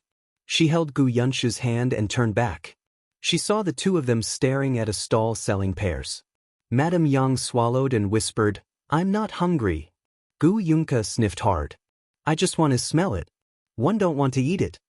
As the two of them spoke, they carefully moved their feet, wanting to leave the fruit stall. However, they did not succeed. After moving for a long time, they only managed to move half a meter. On the other hand, the old man selling pears was doing his best to persuade the customers to stay. These pears are very crispy and have a lot of juice. They're sweet and delicious. Why don't you buy 2 for the children? They're not expensive. They're all planted by my family. 1 copper coin for each. Gu Yundong had already walked up to her. Seeing this, she could not help but rub her forehead. She had fruits in her spatial storage, but other than the few apples she took out last time, she did not take any out. One reason was that it was inconvenient to live in someone else's house. The other reason was that there were few fruits here. Coupled with the season, there were even fewer ripe fruits now. Just like apples, they couldn't even be bought in the county. The pears looked good. She looked at the stall in front of her and gave the stall owner 30 copper coins. She picked 30 pears. The old man's eyes lit up. He even gave her 2 more for free. Gu Yundong wiped them with a handkerchief and gave them 1 each. Madame Yang happily took a bite. But Gu Yunke frowned and looked up at Gu Yundong. She said seriously, I'm just smelling it. I don't want to buy it. She was sensible. Gu Yundong also nodded seriously. Yes, eldest sister wants to buy it. But let's agree that you're not allowed to stop while walking next time. Even if you want to smell it, you have to tell eldest sister first, understand? Otherwise, if eldest sister didn't notice, you and mother will be lost. Next time, she would hold the young lad's hand and let Gu Yunshu hold Madame Yang's hand. Gu Yunke nodded. Okay, I'll be obedient. Let's eat. Only then did the little girl bite hard, so sweet that her eyes narrowed. Gu Yundong saw that it was getting late and she had finished asking about the school. She ate a bowl of noodles at the noodle stall and brought her family back to Yongfu village. Gu Yunshu got into the carriage and remembered something.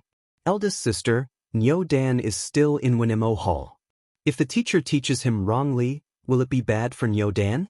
One have to tell Niu Dan. Gu Yundong was stunned. This matter, she thought for a moment. Don't say any more. I'll talk to the village chief later. However, she felt that nothing would change. She did not agree with the teacher's concept, but most people in this era might still think that he was right. They felt that since they were studying, they should focus on one goal and not be distracted by anything else. Especially in the countryside, where their knowledge was limited, they felt that students should focus all their energy on studying. Going to the fields? We have parents and grandparents at home. We don't need you. Yundong shook her head and drove the carriage back to Yongfu village. Madame Dong was at home, holding the cloth that Yundong had brought over and making clothes for them. Seeing them enter, she quickly stood up and helped lead the carriage into the courtyard. After she tied the reins, she whispered to Yundong, "You didn't know that the Hu family was up to no good again after you left today." Because Hu Liang always caused trouble for Yundong, Madame Dong could not help but pay more attention to the Hu family. Fortunately, he wasn't looking for trouble with her this time.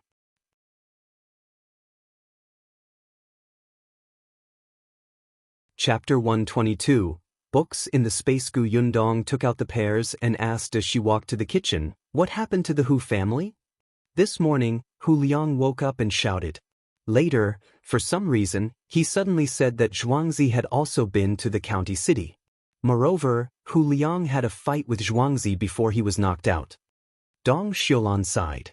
Jin Yuexiang went to Zhuangzi's house and insisted that Zhuangzi had harmed Hu Liang and wanted him to compensate. The corners of Yundong's mouth twitched. The Hu family must be crazy to want to extort money from everyone. They said that Zhuangzi knocked Hu Liang unconscious. Where was the evidence? They opened their mouths and bit him. How could Zhuangzi's family be willing? Zhuangzi rushed up to hit the Hu brothers at that time. If Zhuangzi's sister, Lan Huaner, hadn't cleverly gone to look for the village chief, who knows what would have happened? Yundong sympathized with the village chief. Then what happened next? The village chief was also angry.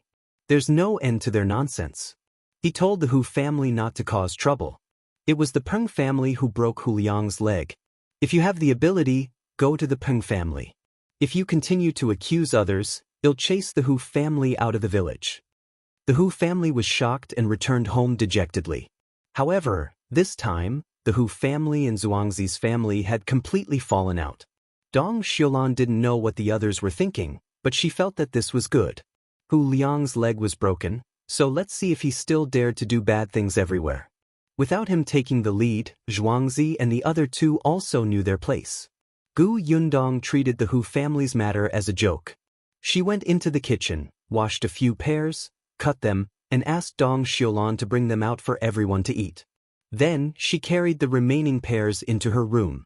She asked them not to disturb her and sat on the edge of the bed. She calmed down and began to search her spatial storage. Yundong vaguely remembered that there were a few books in her spatial storage about planting fruit trees. During the apocalypse, everyone was focused on collecting supplies for food and clothing. Books were thrown aside and ignored. It was the same for Yundong back then. As long as she had food and clothes, she could not care about anything else. Later on, when she was hiding in a small bookstore to avoid zombies, a teammate beside her sighed and said, "If one day, the apocalypse really ends, but these books are destroyed, won't a lot of knowledge be cut off?" As soon as he finished speaking, the zombies came in.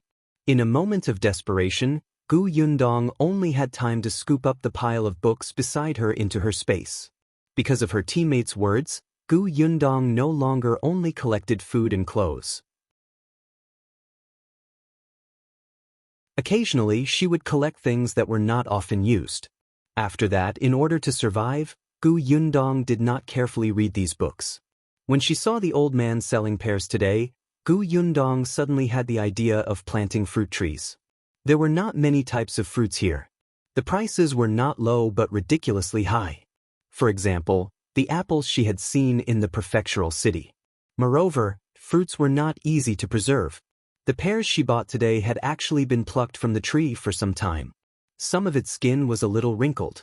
However, she had a spatial storage. Time stopped inside. Even if she kept the fruits for a year or two, they would still be fresh.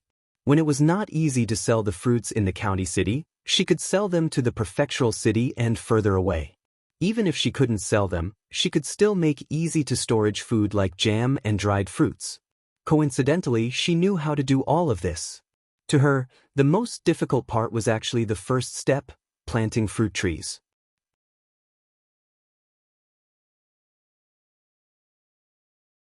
Chapter 123. Determined Madame Fang and her daughter found it. Soil and protection issues, and fruit tree cultivation techniques. After reading 2 thick books, Yundong felt that it was almost the new year. Moreover, it was definitely not possible to rely on just 2 books. She had to find someone who had grown fruits to discuss it. She could still give it a try. However, fruit trees could not mature in a short period of time. It was quite short for them to bear fruits in a year. Before that, she could only go elsewhere to buy seasonal fruits. Yundong put the book back into her spatial storage. This time, she specially found a corner so that it would be easier to look for fruits again. Then, she picked up the bag of pears again and left. She had to test something and see if there was a market. However, when she went out, she realized that it was already very late. Dong Xiulan was already cooking dinner in the kitchen. She paused. One guess will have to wait until tomorrow. Yundong decided to prepare the things first. She found 2 pieces of bamboo in the courtyard and started to peel them with a knife. It did not take long for it to be cut into more than 10 small wooden sticks. Yunshu saw it and hurriedly ran over to ask, "Eldest sister, why are you cutting the wooden sticks?" "You'll know tomorrow." Not only did Yundong cut the wooden sticks, but she also dug out many molds of various shapes. This time, even Yunke and the Zheng siblings were extremely curious. They gathered around her and watched seriously. When Yundong was done, she realized that there was a circle of children around her, including Madame Yang. She laughed and put the things away. "What are you all doing? Auntie is busy in the kitchen. Aren't you going to help?" The children instantly dispersed. After dinner, the sky turned dark. Shao Qingyuan and Lu Wei still hadn't returned. Liu An had returned from the county city, but he looked listless and uncomfortable. Yundong guessed that he might have been scolded. Madame Fang and her daughter picked wild vegetables for another day and returned empty-handed. Yundong wanted to laugh, but she had clearly underestimated the stubbornness of the mother and daughter. The next morning, when she went out to the homestead to look at the house that was being built, she saw them at the foot of the mountain again. Yundong was speechless. "Did the 2 of you pluck all the wild vegetables at the foot of the mountain?" Feng Danning was beside her, looking energetic. "At this rate, we'll be able to set up the beam soon. When you're free, go to 6th grandfather's place and ask him to pick a good day for you." The start date of construction was chosen by 6th master. He was considered the most senior elder in Yongfu village now. Yundong nodded as he walked into the house. "Can one dig a well in this house? After you told me 2 days ago, one got someone to take a look. The front yard won't do. But there's a spring in the backyard that can be dug out. Shall one show you?" "Okay." Feng Danning brought her to the backyard. There was a place surrounded by wooden planks, probably to market. "This is it." Yundong looked at the location. It was actually not very good. However, it was better to have a spring than nothing. There was no need to specially get water from the well. It was much more convenient to cook and wash clothes. After looking at the house, Yundong returned to the Zheng family. There was no one in the courtyard, so the children followed Liu An to walk the horses. Madame Dong was brewing medicine in the kitchen. When she saw her return, she carried the medicine jar to the next room to see Zheng Hu. Yundong thought of the things she had prepared yesterday and immediately ran to his room. She took out the pears and wooden sticks and went straight to the kitchen. She washed a few pears, peeled them, and cut them into pieces. Then she used gauze to squeeze out the juice.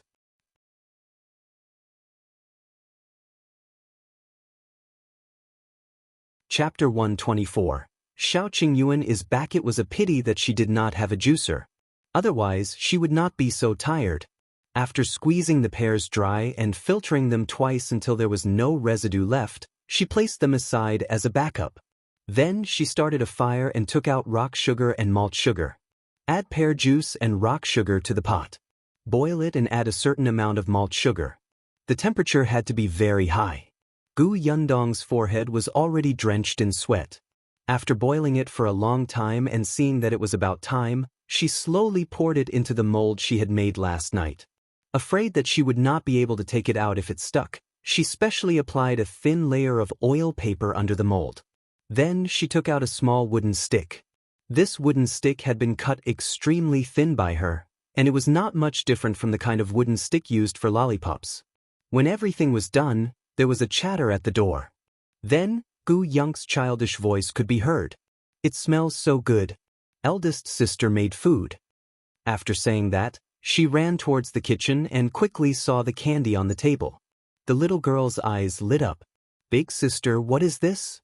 "Fruit candy," Gu Yundong said with a smile. She stopped her small figure. "You can't eat it yet.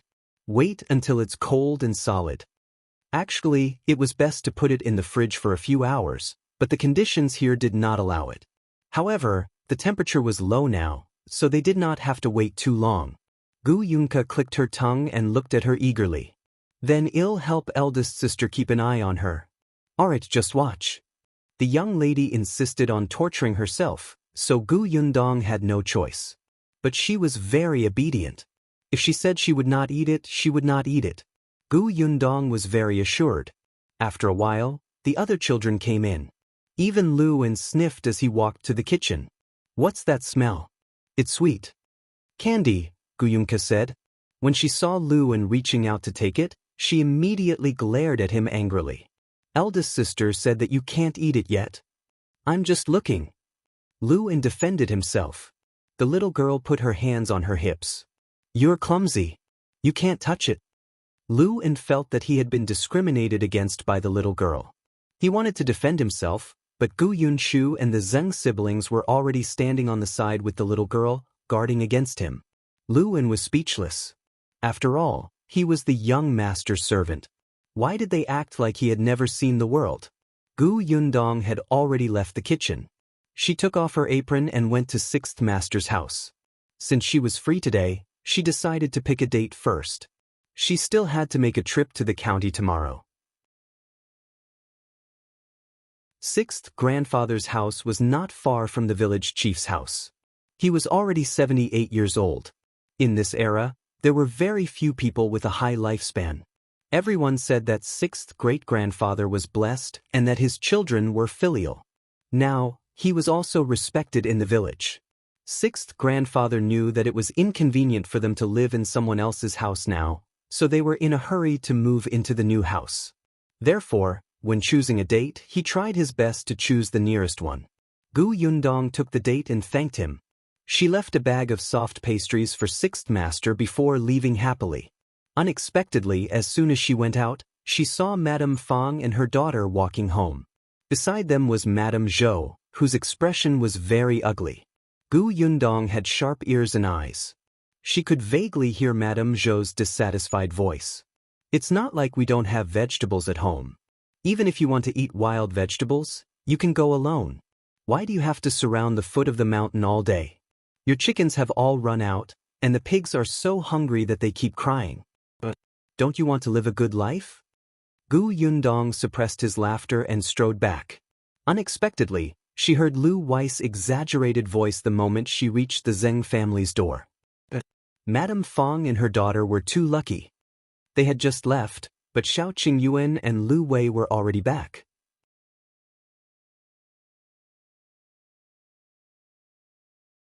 Chapter 125. Inquiring about something, Gu Yundong could not help but quicken his pace. The Zheng family's door opened, revealing Madame Dong's anxious expression. "Yundong, you're back? What happened?" Madame Dong sighed. "Qingyuan was injured. They'll bring him some medicine." "Injured?" Gu Yundong turned around and followed Madame Dong into Shao Qingyuan's house. As soon as she entered, Gu Yundong could not help but widen her eyes and gasp. It seemed like they had gained a lot in the mountains these past few days. Not only were there wild chickens and rabbits in the courtyard, but there were also 2 silly roe deers and a tiger. They had really caught a tiger. Could Shao Qingyuan have been seriously injured by such a big tiger? Gu Yundong retracted his gaze and hurried into the inner room. "Auntie, if he's injured, you should find a doctor." "She stopped mid-sentence and met Shao Qingyuan's clear eyes. After not seeing each other for a few days, Qingyuan seemed to have lost a lot of weight. His clothes were tattered and he looked a little disheveled. However, his eyes were still as bright as before. No, it felt more aggressive than before. Aggressive Gu Yundong blinked. When she looked again, Qingyuan's eyes had become cold and indifferent again. Had she seen wrongly just now? Before she had time to think about it, Lu Wei's chattering voice had already sounded.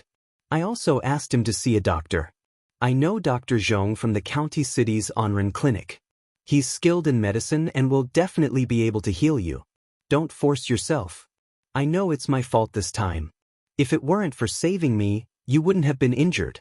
I promise that next time, 111 obediently stay on the tree and won't come down again. There won't be a next time. Qingyuan glanced at him. Lu Wei choked for a moment and waved his hand after a while. We'll talk about this later. Let's go see a doctor first. It's just a small injury. There's no need. Only then did Gu Yundong see clearly where Qingyuan was injured. There was blood on his shoulder, but fortunately, it did not look very deep. Looking at him standing there in high spirits, his life was definitely not in danger. Gu Yundong heaved a sigh of relief. Qingyuan glanced at her discreetly and smiled. He said to Lu Wei, go boil water. 111 go back to my room to apply the medicine. This wasn't the first time Qingyuan had been injured. His family had prepared trauma medicine. The medicine that Madame Dong had brought was for Zhenghu. It was useless to him. Seeing that he couldn't persuade him, Lu Wei felt a little vexed and guilty. He sighed and shouted at Lu An, have you boiled the hot water? Your young master stinks.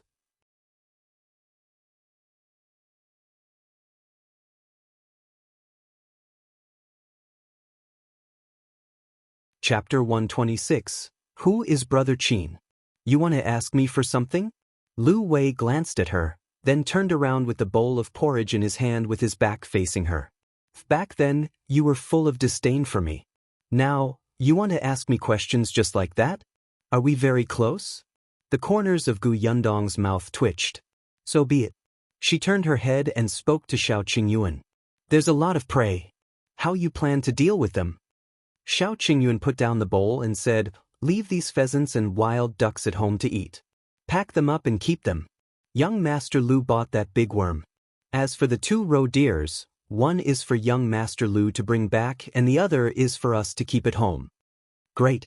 It just so happens that I haven't eaten roe deer meat before. Gu Yundong's eyes lit up. Now, Qingyuan's food was brought over by the Zheng family.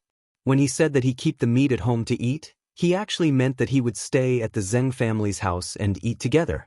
However, before he could finish speaking, Lu Wei suddenly turned around and almost threw out the porridge in his hand. No, you have to give me both the roe deers.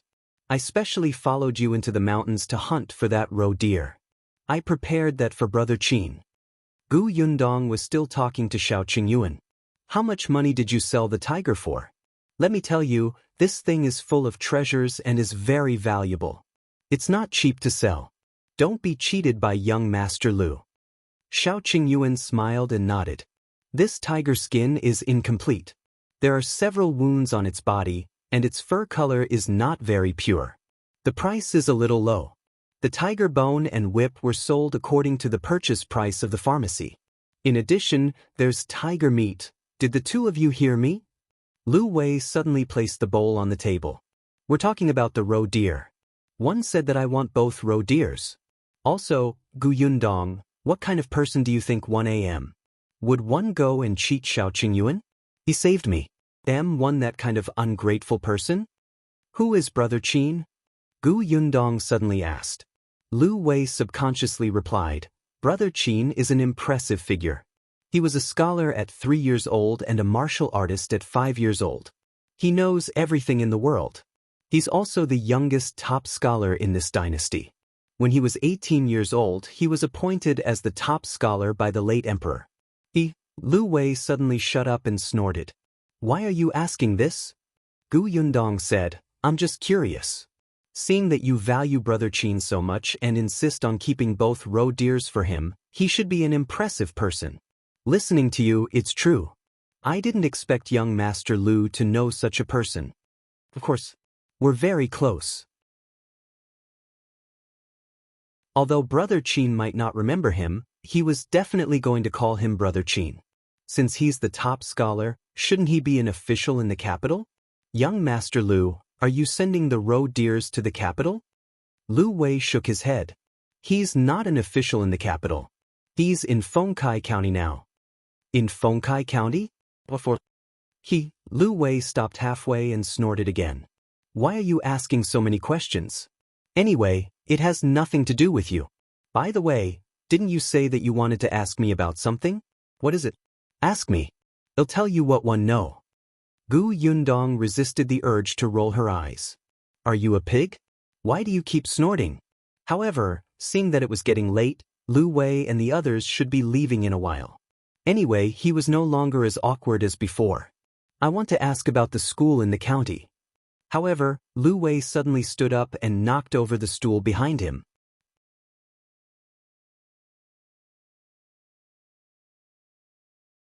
Chapter 127. School is settled. Yundong was shocked by him. She looked up and saw his furious expression. One was wondering why you kept asking me about Brother Qin. It turns out that you're waiting here. You also want your brother to enter Brother Qin's school, right? Yundong was dumbfounded at first, but then her eyes lit up. So this Brother Qin opened a school in Fengkai County. Wait a minute, Liu Wei just said that he was the top scholar, right? From the way he addressed him, that guy didn't sound very old. Yundong looked at Liu Wei with a smile. Don't be agitated, don't be agitated. Sit down and calm down. Tell me about Brother Qin's school. Liu Wei was stunned. He looked at her for a long time and suddenly realized that he had confessed. He was instantly annoyed. He looked at Yundong accusingly. I don't know what you're talking about. Hey, are you looking for a fight again? Qingyuan had already finished his porridge and could hear their conversation clearly. He wiped his mouth and said to Yundong, leave the 2 roe deers at home to eat. It's easy to keep them in this weather. See if you can figure out how to make more dishes with the deer meat. Liu Wei almost fainted from anger. He turned to look at Qingyuan angrily. The latter turned sideways and aimed his injured shoulder at him. Liu Wei immediately became listless. He took a deep breath and told himself that this guy was his savior. He could not be ungrateful. After slowly calming down for a while, he said, Forget it, forget it. It's not a secret anyway. Everyone in the county knows. Only people in remote places like you don't know anything. Yundong raised his eyebrows. Go ahead. Brother Qin's original name was Qin Wenjing. After he became the top scholar at the age of 18, he became an official in the Hanlin Academy in the capital. He was young and energetic, and he was also smart. He was full of ambition and wanted to make a contribution to the country and the people. But the late emperor, Liu Wei paused. There was no need to elaborate. Everyone knew. The late emperor was muddle-headed and tyrannical. It was not easy for you to achieve results. Many loyal officials were depressed and even beheaded. In the beginning, Qin Wenjing was also suppressed everywhere. Fortunately, his position was not high and he did not have any backing or real power. In the eyes of those in high positions, he was not a threat. Although someone like him could easily become a pawn for others to use, Qin Wenjing still had a brain. He had safely dodged several dangerous situations. It was also because of this that he no longer charged forward. After that, for some reason, Qin Wenjing suddenly resigned from his post and traveled far and wide with his wife. In the end, they stopped at Fengkai County. Others didn't know the reason for his sudden resignation, but Liu Wei's family had connections. It was said that Qin Wenjing had met the crown prince, who was now the new emperor, before he resigned. No one knew what they had discussed. Liu Wei lowered his voice. Let me tell you, now that the new emperor has ascended the throne, a capable person like Brother Qin will probably be summoned back to the capital soon. Therefore, it's impossible for you to send your brother to study in his school. How can he still accept students at this juncture, right? Oh. Yundong was enlightened. She looked as if he had a point.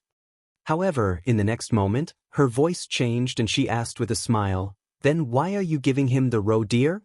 Isn't it to enter his school?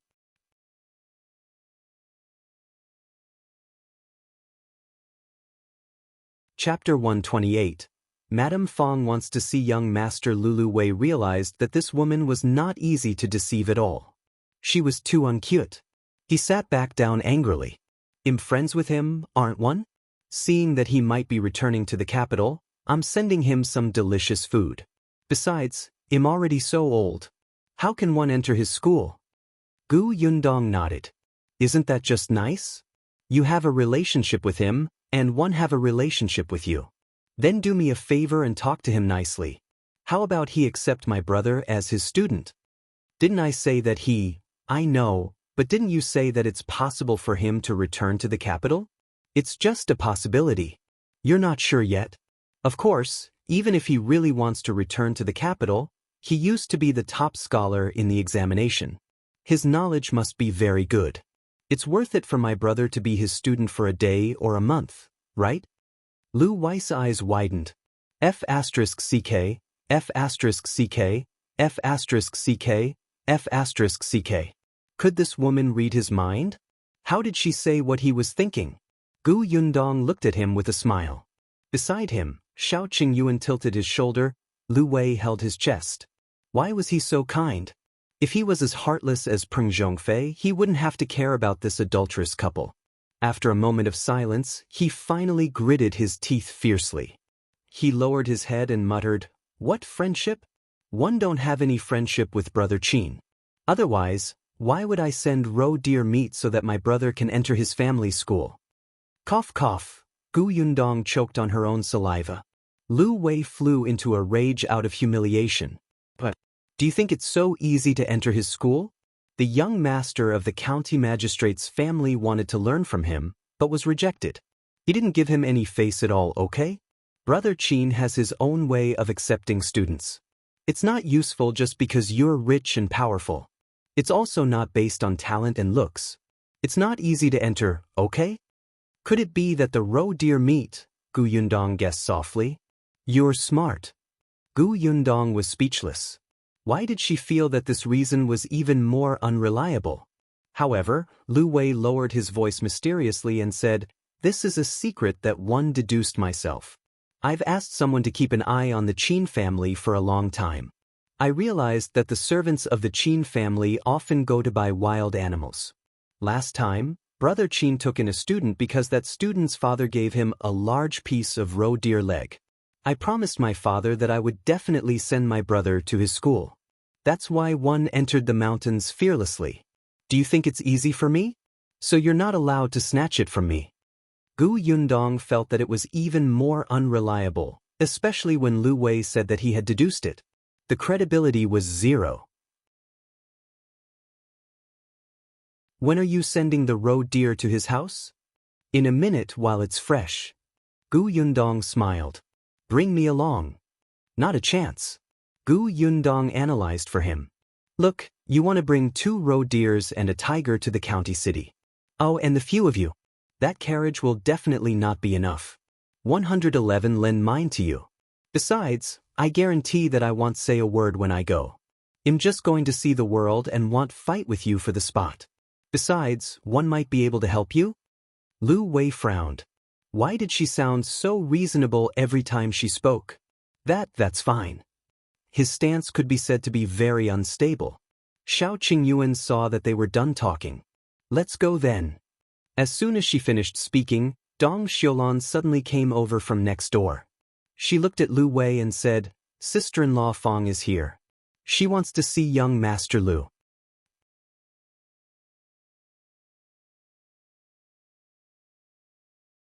Chapter 129. So what if I hit you? Lu Wei was confused. Sister-in-law Fang? "It's the mother and daughter who brought you to Yongfu village," Yundong said. This person's memory was really bad. Lu Wei suddenly reacted. Then let them come over." Dong Xiulan was in a difficult position. She hesitated for a moment before saying, "They said they don't dare." That was why she went to the Zheng family and waited for young Master Lu there. Lu Wei frowned. Don't dare what?" Don't dare to see me? They don't dare to see me. Shao Qingyuan said. Liu Wei blinked. Why, halfway through he remembered. Oh, I know. Back then, they seemed to have said that you were a wolf cub and were very scary. Yundong glared at him fiercely. Don't speak if you don't know how to speak. You're the wolf cub. Shao Qingyuan saw her small actions and couldn't help but smile. He was in a good mood. Liu Wei, on the other hand, was baffled by the glare. He said with a dumbfounded expression, I didn't say anything. But then again, why do they call you a wolf cub? One don't think you're scary at all. Tieske, forget it. Since they don't dare to come, don't come. I'm busy. I want to see them. In any case, they were not familiar with each other, so it was probably nothing important. Yundong wanted to laugh. How many times had Madame Fang and her daughter been back and forth at the foot of the mountain? Previously, they had been brought home by Madame Zhou. When they heard that Shao Qingyuan and the others were back, they immediately ran over. Their spirit was really admirable. Dong Xiulan went back. She was just passing on the message. She wasn't familiar with young Master Liu, so she naturally wouldn't say anything. Liu Wei immediately threw Madame Fang and her daughter to the back of his mind and began to urge Yundong.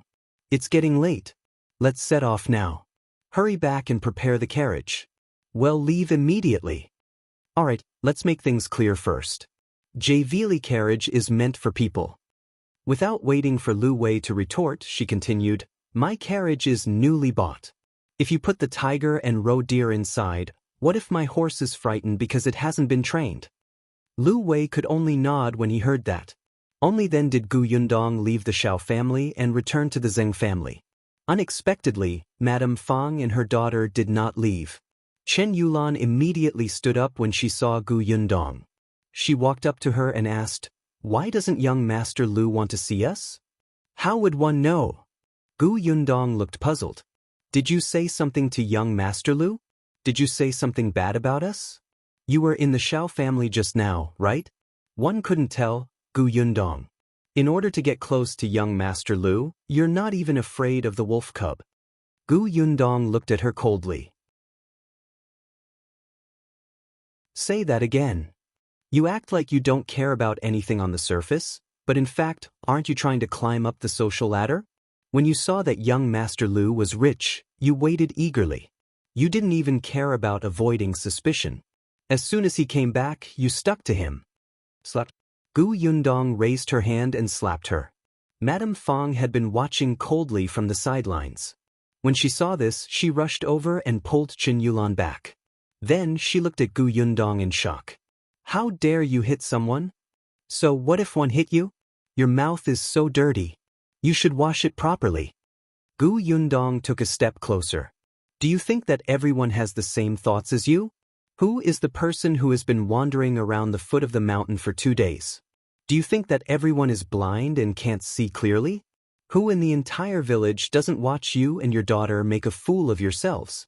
If it weren't for the village chief, you would have been spat to death.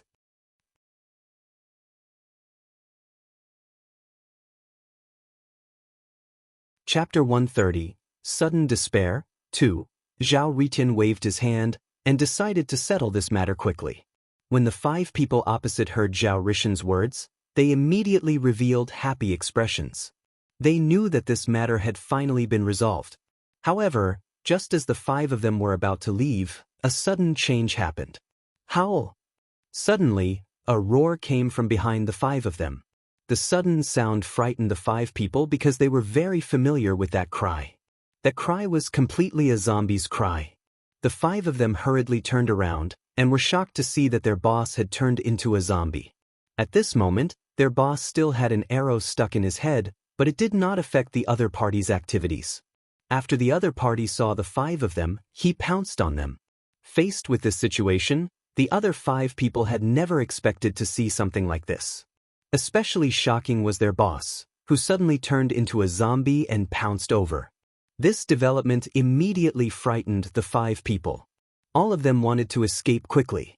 Unfortunately, the boss didn't become completely stiff after turning into a zombie. He quickly pounced on one of them. Then they heard a series of tearing sounds. The young man who was pounced on was instantly bitten by the zombie boss. Quickly pull away from the other party. No, you can't pull away. He will be infected if it's already bitten him. At this moment, the others immediately reacted. A few of them wanted to pull away from the other party, but when they thought that the other party had already been bitten, they completely gave up on this idea. What are you looking at? Run quickly. Let's run in all directions. Run in all directions. Hurry. Upon hearing this sudden sentence, the remaining 4 people instantly ran in 4 directions. Now that a zombie had appeared in this place, it was completely unsafe. Therefore they could not stay here. The most important thing was to leave this place first. Just as Zhou Ritian was about to leave with his sister, he suddenly realized that the 2 people who had been shot by his sister had also gotten up. After they got up, they charged towards Zhou Ritian and his companion. They opened their bloody mouths, looking extremely ferocious. It was as if they were going to take revenge on Zhou Ritian and the other person for the previous hatred and conflicts. Seeing the 2 zombies rushing over, Zhou Ritian did not escape immediately. Instead, he gritted his teeth and raised his shield, knocking one of the zombies to the ground. Quick, go and help my sister. I'll deal with this zombie, Zhou Ritian hurriedly said to Chu Xiu. At the same time, he held his shield and kept hitting the zombie that he had knocked to the ground. Bang, bang, bang, bang. A crazy smashing sound rang out. Zhou Ritian ruthlessly smashed the zombie on the ground, not letting it move at all. At the same time, Zhou Ritian's sister also raised her bow and shot the calf of the zombie opposite her. Soon the zombie fell to the ground. Clearly, she knew very well how to deal with such zombies. They had to have dealt with many other zombies before, which was why they were so experienced. They'll control his movements. You think of a way to smash his head. Zhou Ritian's sister quickly revealed her plan. They had dealt with this kind of zombie before. They knew that as long as they smashed their heads, they could get rid of the zombie in front of them. As long as they attacked fast enough, they could completely finish off the 3 zombies quickly. When Chu Xiu heard this, he did not do anything. Instead, he just watched calmly. When Sister Zhao Yutian saw Chu Xiu's actions, she immediately felt that something was amiss. However, she had no room to keep talking and persuade him. Instead, she hurriedly took out a hammer from her backpack. She walked past Chu Xiu and smashed the hammer in her hand on the zombie's head.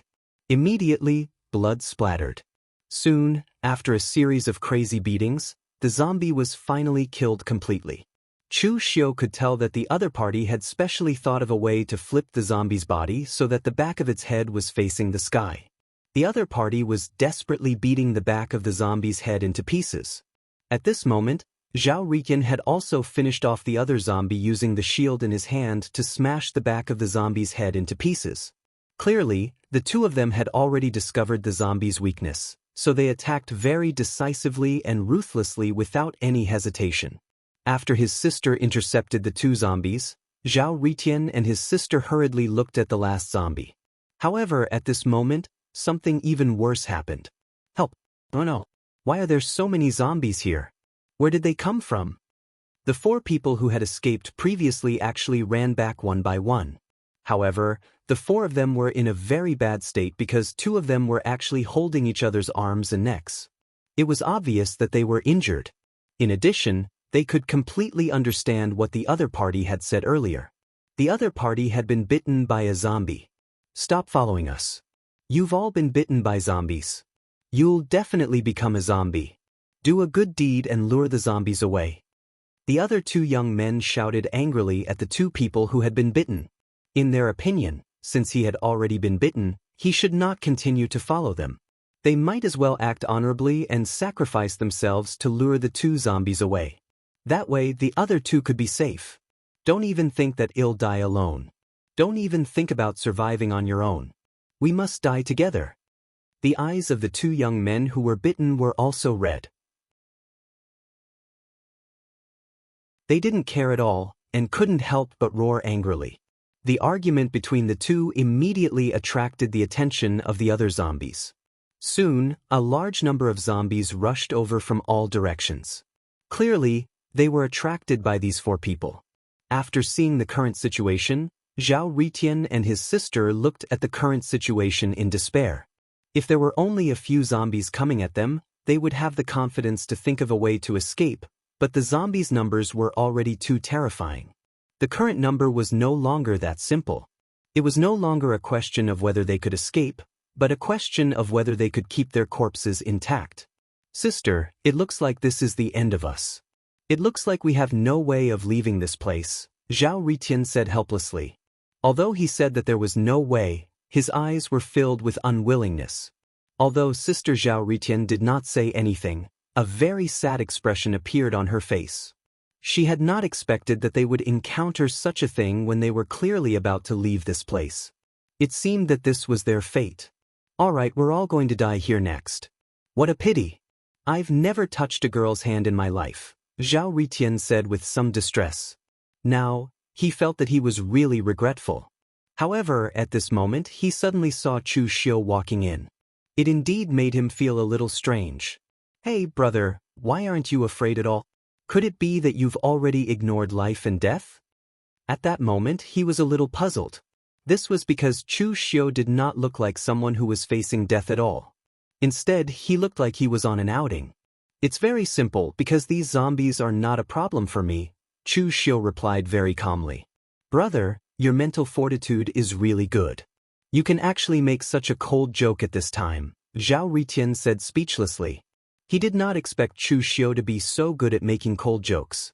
Now, he felt that there was indeed something wrong with Chu Xiu's brain. Since he could still say such words at a time like this, he only felt that it was a little ridiculous. Looking at the huge number of zombies rushing towards them, Zhao Ritian suddenly wanted to smoke a cigarette. This was because the scene in front of him was very similar to the scenes in movies. The male lead was facing a large group of zombies as he smoked calmly and bravely faced this group of zombies.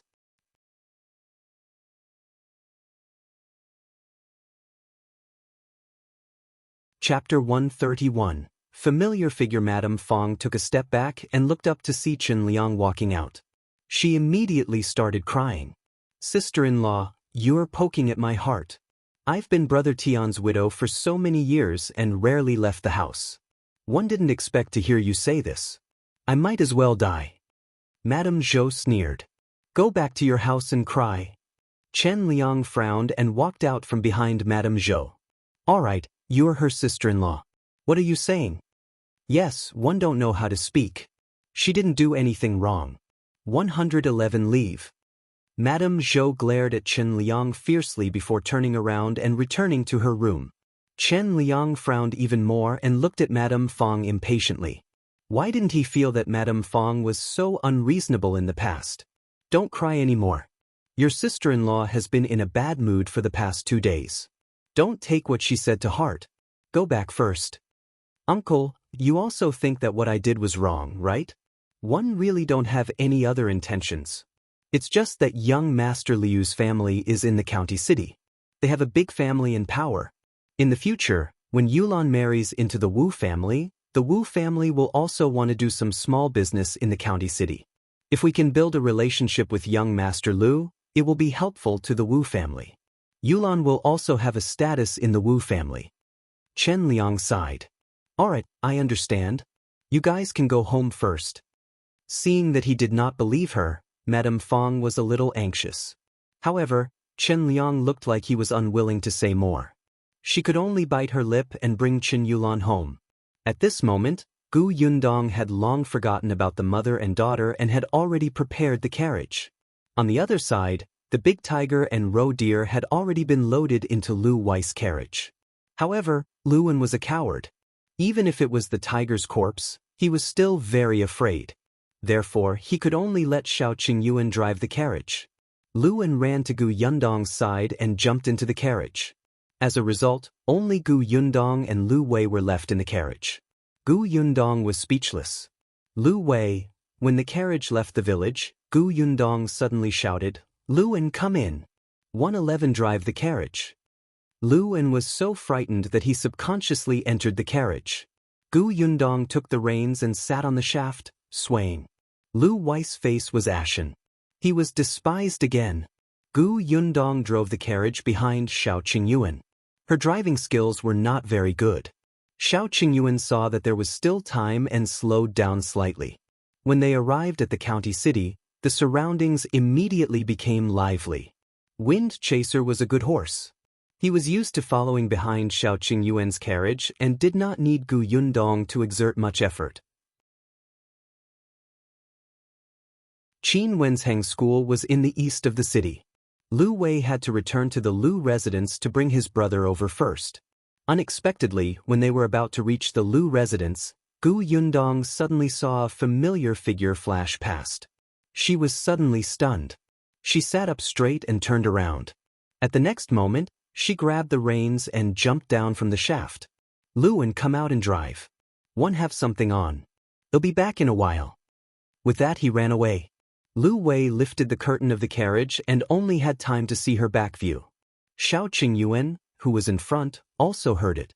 He subconsciously stopped the carriage and jumped down, wanting to chase after her. She was stopped by Liu Wei. She said she'll be back in a while. Anyway, I've already told her the address of Brother Qin's school. She'll find it. Liu Wei felt that since she was in such a hurry, she definitely wanted to go to the toilet.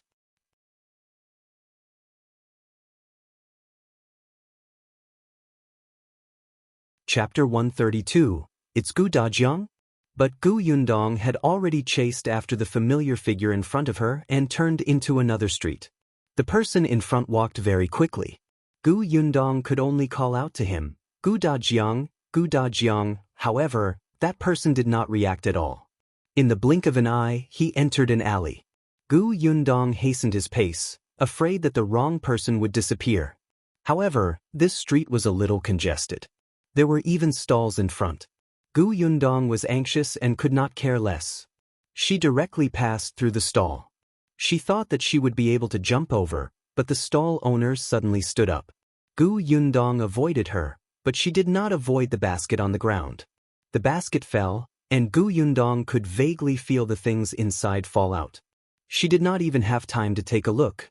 She only said to the stall owner, "I'm sorry, big sister. 111 come back and compensate you later." As soon as she finished speaking, she turned into the alley.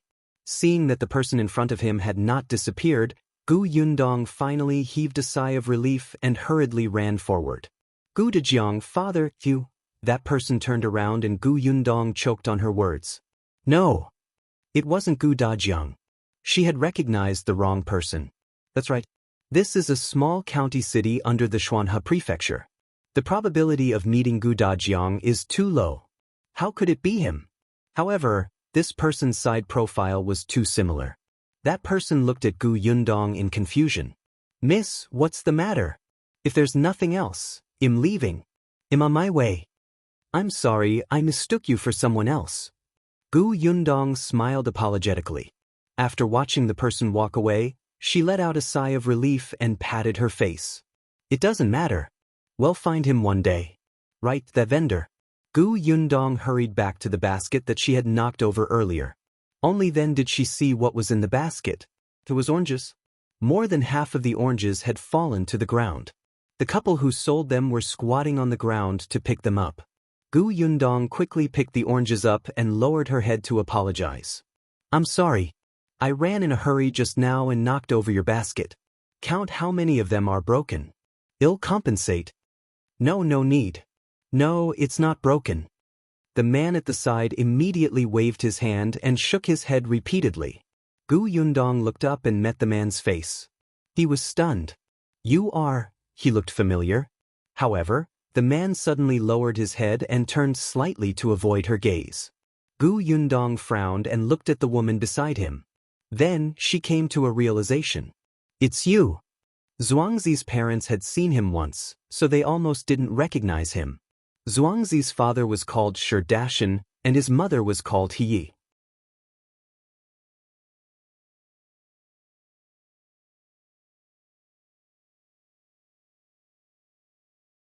Chapter 133. Brother Qin. Take it for a moment, Yundong felt that she might be a devil. The corners of her mouth couldn't help but twitch. She placed the oranges in her hand into the basket. Then she narrowed her eyes. She hadn't looked carefully just now, But now, she noticed that the oranges in the basket were all plump and round. The skin was yellow and orange, and the shape was even. They were arranged neatly in the basket and looked indescribably beautiful. Did you plant this? Yundong asked. He was stunned for a moment before nodding. We planted them. There aren't many of them. The fruits this year are quite good, so we chose this place to sell them. Do you want to eat them? These oranges are delicious. Yundong nodded. He smiled and immediately peeled the orange for her. Yundong looked at the orange in her hand. It was thin and juicy. After tasting a piece, her eyes lit up. It was really delicious. It was natural and unpolluted. It was even sweeter than the oranges in her space. She looked at the couple in surprise. She did not expect them to have such ability. Rubbing her chin, Yundong wondered if she should trick the two of them into helping her plant the orchard. She was in need of experienced manpower. She would ask the village chief about their past. If it was appropriate, she could get busy. Yundong ate an entire orange in a few bites and then picked a few more from the basket. He and Shao looked at each other. They were both worried, but they did not dare to say anything or ask anything. After Yundong picked 4 or 5, he stopped, looked up, and said, "I'll take these first. Can you sell the remaining 20 or so and bring them back to Yongfu village for me? I don't have anything to pack and can't take them. I'll pay the money to you when one return to the village later, all right?" Shao blurted out, "You want to pay?" Yundong blinked. "Don't one have to pay for things?" "No, did they think that she was a freeloader?" Shao shook his head repeatedly. No, that's not what I meant." Yundong held his forehead. This expression was simply exposing himself. Seeing that it was getting late, she bade them farewell. "Then it's settled. I still have something to do, so I'll leave first." She came and left in a hurry. Carrying a few oranges, she went straight to Qingyuan's hang school. She was panting after running for so long. But before she could reach her destination, she saw Qingyuan and Liu An walking over with the carriage. As for Liu Wei, he followed behind the carriage dejectedly, looking like he had nothing to live for. Was this a failure? And why was he out so quickly? Where was his brother? Didn't he say that he would go to the Liu residence to pick up his brother first?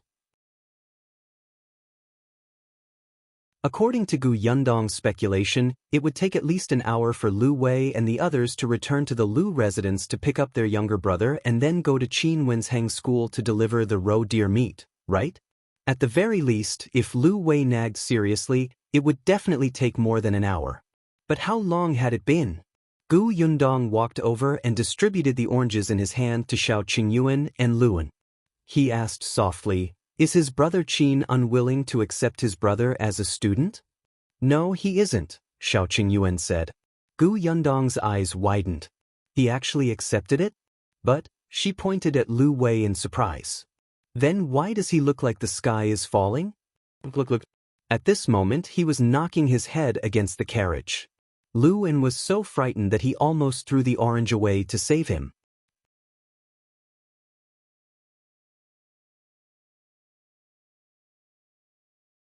Chapter 134. Bring back the roe deer. Before Qingyuan could answer, Liu Wei was already standing in front of Yundong. His eyes were wide open, and his lips were pursed tightly. He panted heavily, looking furious. Yundong blinked and blinked again. "Wasn't it your wish to accept your brother?" "But what does that have to do with me?" "Huh." Yundong replied. Liu Wei was already exasperated. "Brother Qin accepted my brother not because I risked my life to go deep into the mountains to hunt those 2 roe deers, but because he owes my family a favor." Yundong was enlightened. "So, even if you didn't give him the roe deer, he would still accept your brother, right?" "That's right." His father had lied to him. This definitely wasn't his biological father. Yundong narrowed his eyes and glanced at the carriage behind him. He asked, "Then, can you give me 2 roe deers?" "I've already given them to Brother Qin." "Since those 2 roe deers are useless, why did you give them away?" Yundong wanted to pry open his brain to see if they were made of paste. Liu Wei also wanted to cry. "Do you think I want to? One gave him the 2 roe deers before he told me that he owed my family a favor. Gu Yundong clicked his tongue. As expected of the top scholar at such a young age. He's indeed sinister. That's right. I've already given it away. One can't go back on my word and ask him to take it back, right? Lu Wei used to think that Qin Wenjing was noble and magnanimous. When the court was in turmoil, he was a very far-sighted gentleman.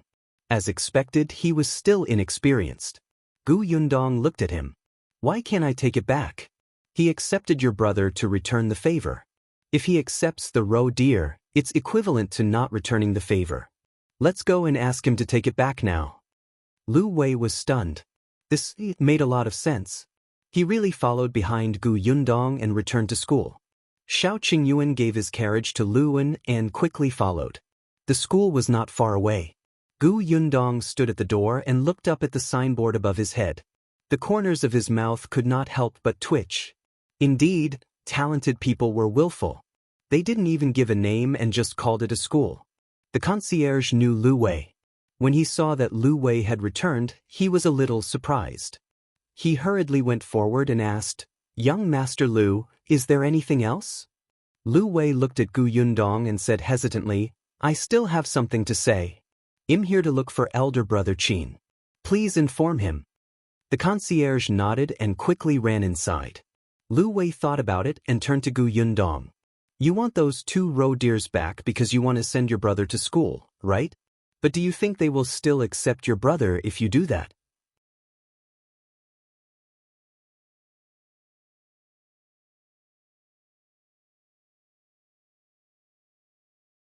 Chapter 135.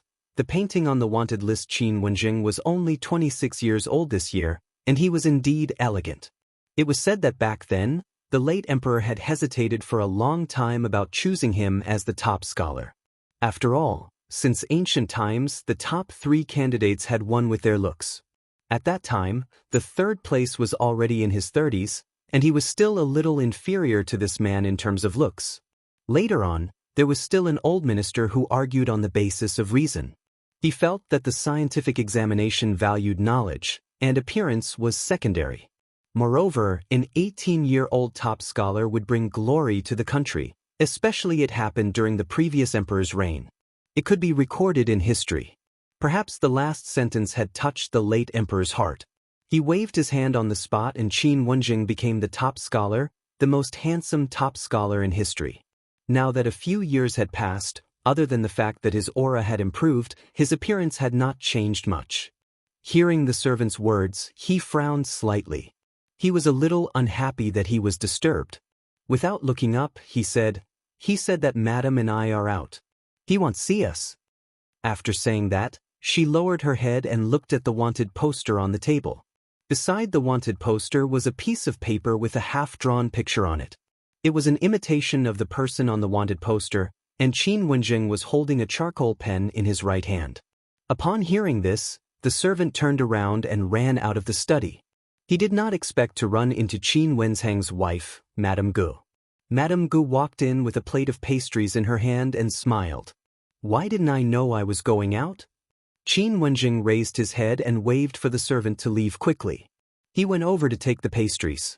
"Why are you here? Aren't you riding with Ning'e?" She went to see the 2 roe deer. She was overjoyed to know that there would be wild animals for dinner. Madame Gu walked to his desk and saw the wanted poster. She then looked at the half-drawn map beside it. She laughed. "Master is indeed amazing. You've already learned how to draw like this." Qin Wenjing shook his head. "Not yet. I feel like something is missing." "Something was wrong. Isn't it good? They're very similar." Madame Gu looked at it carefully for a moment and felt that it was very lifelike.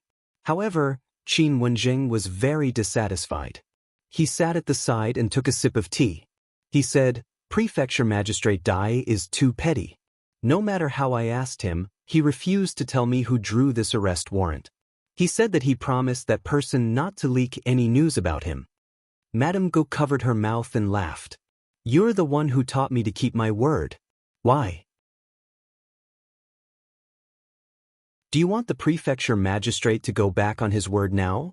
He didn't say anything because he wanted to protect the painter's identity so that he wouldn't be in danger. "I won't tell anyone." I just want to exchange painting skills with him.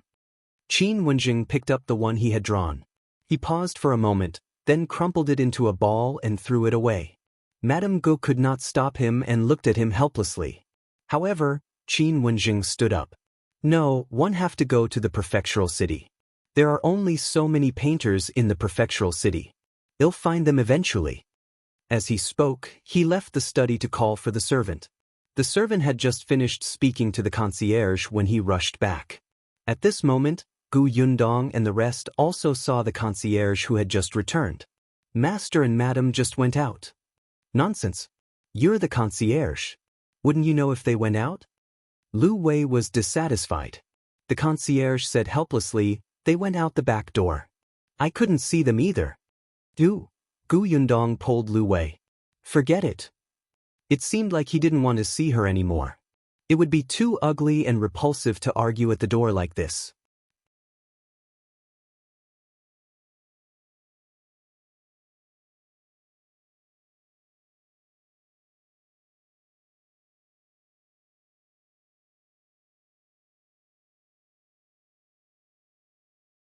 Chapter 137. Good Farmer Gu Yundong put down the candy in his hand, wiped his hands, and left. He was standing in the courtyard with a basket in her hand. She looked very uneasy. When she saw Gu Yundong come out, Dong Xiulan hurriedly went forward and asked, Sister-in-law sure said that she would give you oranges. I know. One saw her in the city before and told her. Aunt, please pour me a glass of water. Dong Xiulan nodded. All right. There's still ginger tea that I made for the homestead. They'll bring it over. Gu Yundong thanked him and led He to the central room. Aunt, have you sold out the basket of oranges? He quickly nodded. Sigh, I sold them all. I met a tea house buyer and saw that the oranges were fresh, so I bought them all. My boss specially picked these and brought them back. Can you take a look? She placed the basket on the table and opened the cloth, revealing more than 10 round and refreshing oranges. Gu Yundong liked it at a glance. He felt a little uncomfortable when she asked him to sit, so he sat on half of her butt. Auntie, calculate how much it is. I'll pay. He was silent for a moment before saying softly, one copper coin each. Gu Yundong frowned. The pears he bought last time were also 1 copper coin each, but the quality of the pears was not good and they were not very fresh. They could not compare to this orange at all. The price was obviously lower. Auntie, let's go with the market price. If you give me such a cheap price, others will say that I bullied an honest person. At this moment, Dong Xiulan came over with ginger tea. She handed it to He and said with a smile, the Shi family planted oranges well. Last time, a foreign merchant passed by the village and saw it. He bought it for 10 copper coins a catty. 10 copper coins per catty? In this era, a catty was 16 taels. The Shi family's oranges were big and watery. Almost 4 of them would be a catty. This was only what she had bought in the village. It might be more than that if she sold the orange at the market. Gu Yundong knew what to do and took out 60 copper coins. Auntie, keep it? When he saw this, she quickly refused. That's too much, that's too much. Yes, 50 copper coins is the money I paid for the 20 oranges. The other 10 copper coins are compensation for knocking over your basket. When He heard this, she did not dare to take the money anymore. It's not damaged. Why would one want compensation? Gu Yundong had a headache. It was not good to be too polite. Dong Xiulan had been with her for a while and more or less understood her personality, so she pulled He aside to persuade her. Gu Yundong heaved a sigh of relief. In the end, He accepted the 60 copper coins and thanked Gu Yundong again and again before leaving the Zheng family. Her son is a hooligan.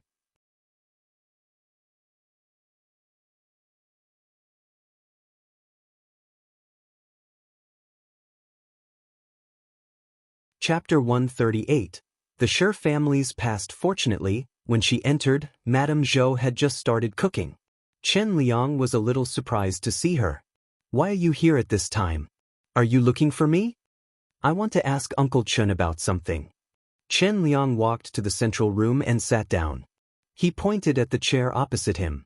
Ask away. It's about Shi Dashan's family. One met them selling oranges in the city today. They looked big and sweet. Auntie Dong said that the couple is very good at planting fruit trees. One won't hide it from Uncle Qin. I want to plant some fruit trees, but I don't know much about this. Chen Liang was a little surprised. You want to plant fruit trees? Yes. In any case, the village chief would know if she bought land later.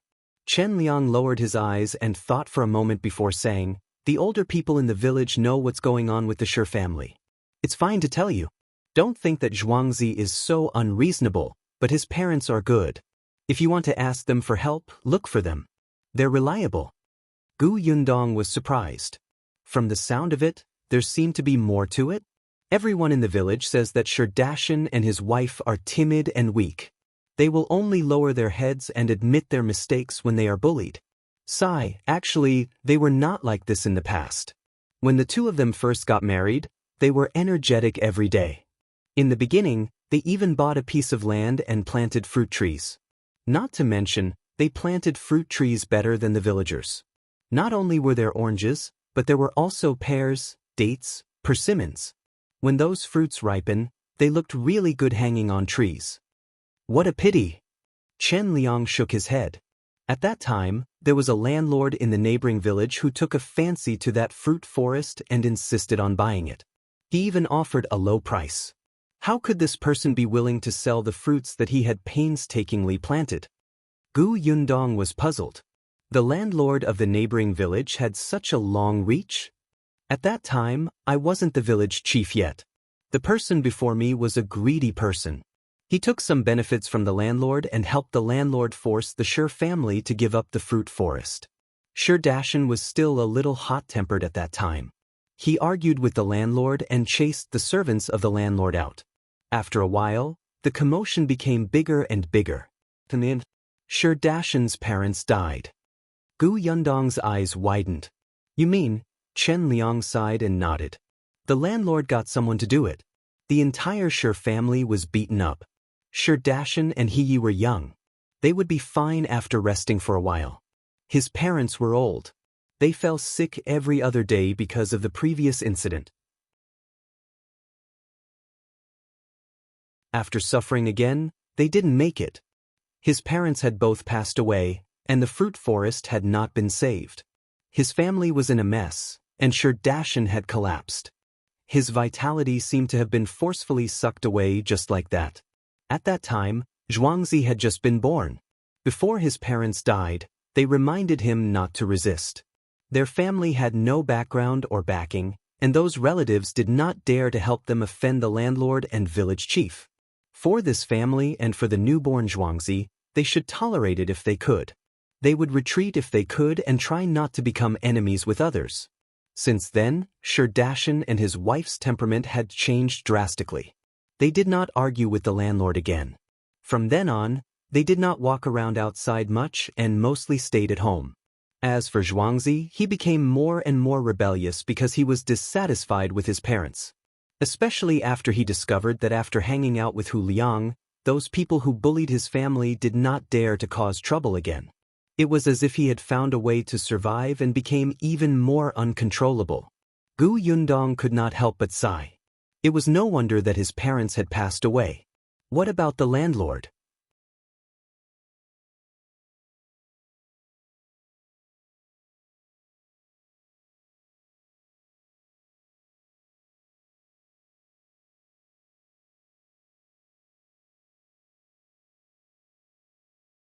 Chapter 140. Nice, delicious, not greasy. Gu Yundong could not take it anymore. She quickly took one out of her hat and gave it to her. You can't eat too much sugar, or your teeth will rot. In the future, you won't be able to eat braised pork, rabbit meat, or chicken. The little girl swallowed her saliva and looked at the lollipop eagerly. She couldn't finish the rest of the sentence. Gu Yundong smiled. How about this? I'll keep the candy for now. I'll give you one a day, okay? As she spoke, she looked at the other children. You can't eat too much sugar. In the future, take one every day to develop a habit. Otherwise, if I make all kinds of sugar in the future, you won't be able to keep your teeth. Gu Yunshi's eyes lit up. eldest sister wants to make all kinds of sugar? Dan and the others' focus was on another thing.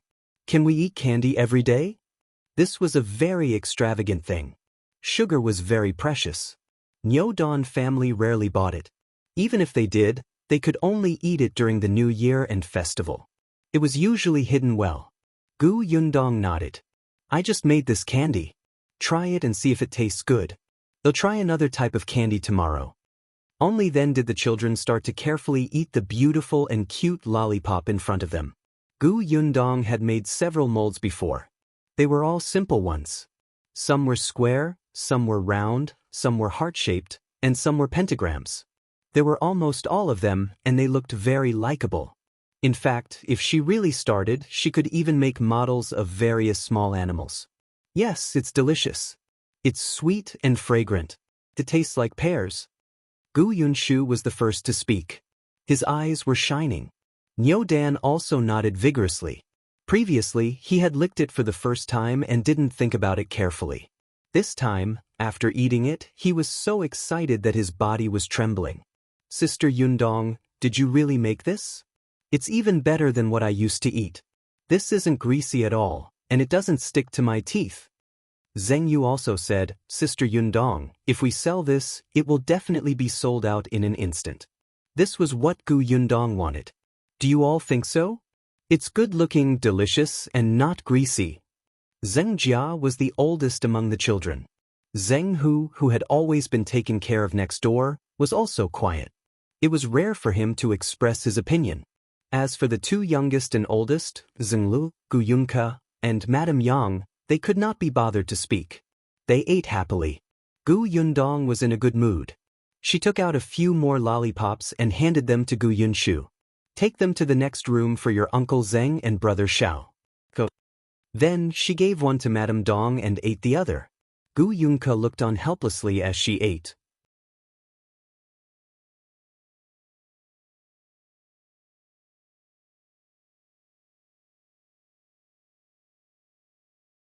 Chapter 141. 20 Catties. First Liu Wei had a gloating smile on his face. Yundong's heart skipped a beat and she had a bad feeling.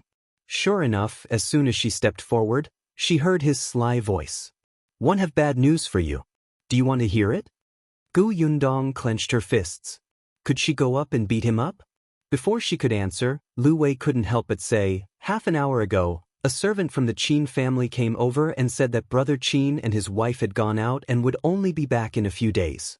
He left my brother some homework and asked him to finish it at home. So your plan to go to school is ruined. Liu Wei felt that his grievances from yesterday were finally swept away. Yundong could not hold it in any longer.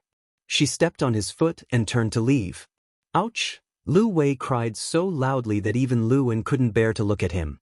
Young master, you're the eldest young master of the Liu family. Can you take note of your status? How can you feel so accomplished bullying a 13-year-old girl? Before Liu Wei could stop shouting, Qingyuan was already standing in front of him. Give me the silver. Liu Wei almost spat out a mouthful of blood. This was his sworn brother who would live and die with him. This was simply heartless and unreasonable. He asked Liu An to give him the banknotes. Then he snorted and decided to cut ties with him. Unexpectedly, Qingyuan took the banknotes and followed Yundong. Liu Wei, Yundong walked for a long distance before slowing down. Qingyuan's legs were long, so it didn't take long for him to catch up. Seeing that she didn't seem to be in a good mood, he opened his mouth and said after a while, actually, there are other schools in the county city. You can look at other schools. Yundong sighed. I already know the best one. Why would one be willing to settle for something else? Not to mention anything else, just from the fact that the Liu family spared no effort to send the child over, it could be seen that this was a rare teacher. To be able to become the top scholar at the age of 18, he must be at least more knowledgeable than the other teachers in the county. When the court was in turmoil, his courage to retreat meant that he was not pedantic but flexible. He remembered the Liu family's favor, which showed that he was grateful. If he did not look at their family background to take in students, it was obvious that he would not be greedy, lecherous, and trample on others. In addition, he was young and knew how to scheme against Liu Wei. Gu Yundong was very satisfied. Forget it, he'll come back eventually. Anyway, Yunshu is still young. There's no hurry. Gu Yundong decided to come back after Qin Wenjing returned to the county. By the way, do you know where the largest grocery store in the county is?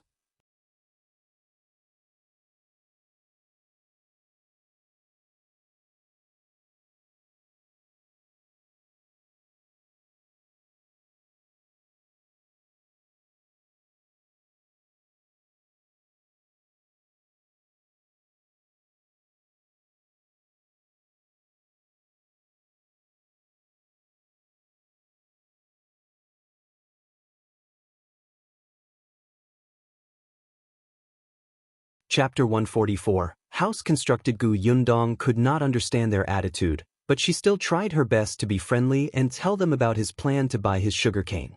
When the Shi couple heard this, they secretly heaved a sigh of relief and asked her how much she wanted. Gu Yundong had already seen the quantity of sugarcane in their house. It was not much. Therefore, sell them all to me if you can. The Shi couple was surprised, but it was naturally good that they could sell all the sugarcane. This was much easier than them painstakingly dragging the sugarcane to town or county to sell. Gu Yundong still paid the market price. After paying, the Shi couple quickly harvested all the sugarcane and sent it to her. Looking at the courtyard filled with sugarcane, Madame Dong was a little stunned. When Gu Yundong said that she wanted to make sugar, she was even more shocked. However, she could not say anything. While she was surprised, she still diligently helped her. Gu Yundong knew how to refine sugar.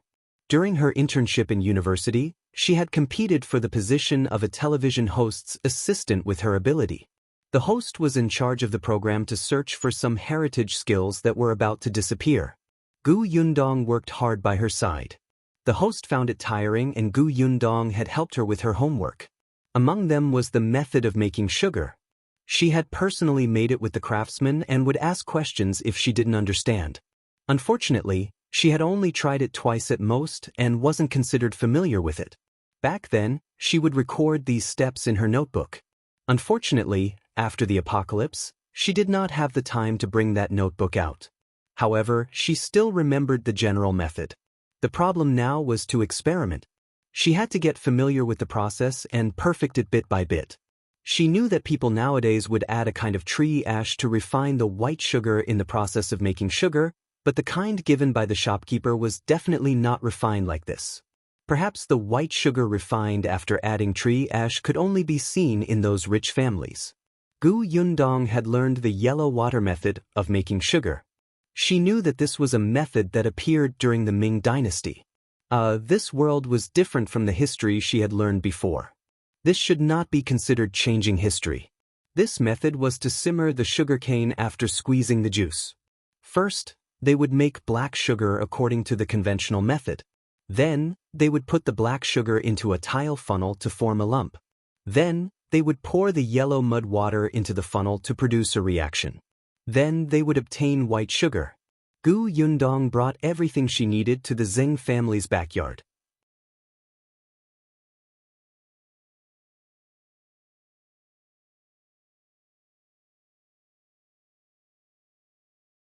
Chapter 145. Gu Yundong, why are you here? Gu Yundong was still in a daze. The beam would be installed? She had not been to her house for the past few days. She did not know what was going on. She quickly put down the work in her hands, packed up, changed her clothes, and walked towards the homestead. Gu Yundong's eyes lit up as she looked at the refreshing green brick house in front of him. Finally, she had her own house. Feng Danning was also very excited. This was the most proud house he had built. He followed Gu Yundong inside. As he looked, he said, "The beam will be up the day after tomorrow. This furniture might take another 2 days to be pulled over. This is the cellar you wanted. The well in the backyard has been dug. This house is really good." Feng Danning sighed. Gu Yundong looked around and was very satisfied. She would tell Madame Dong about the treat later. The beam installation here required a party. However, there were not many people in the village that the Gu family were familiar with.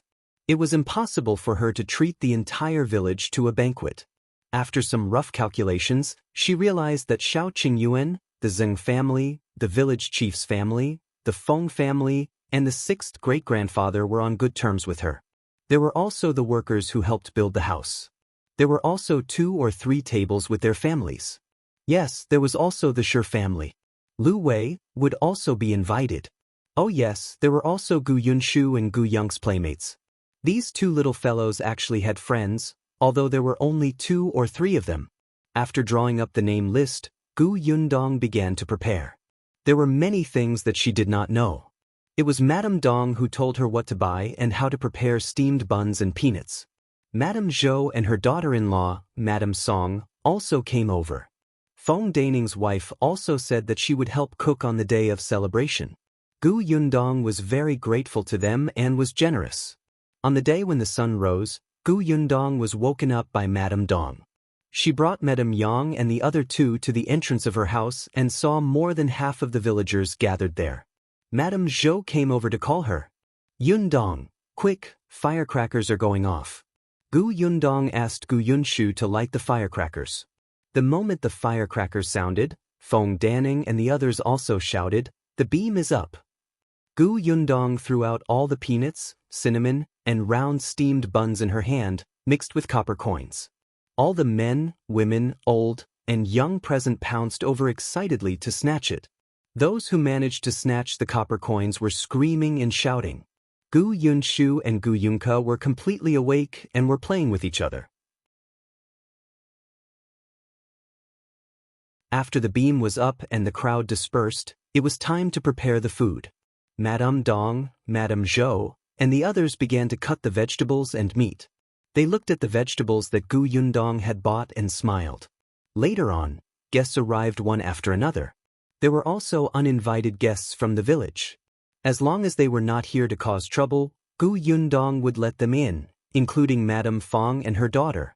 Liu Wei was in the county city, but he came especially early, as if he was here for breakfast. However, there was also an unexpected family, the Peng family. Peng Zhongfei didn't come. He didn't dare to come. However, he also paid attention to the day when the Gu family's house was completed. That day, he got someone to send a gift over. Because the person in charge of the Gu family was a girl, he asked for the help of his wife's nanny to send it over. That nanny was quite arrogant. She even brought 2 servant girls with her. Since they were guests, Gu Yundong naturally invited them in. Besides, she was very willing to accept gifts. Unexpectedly, just as the 3 of them entered, one of the servant girls behind the nanny suddenly widened her eyes and shouted, "Gu Yundong! Why is it you?"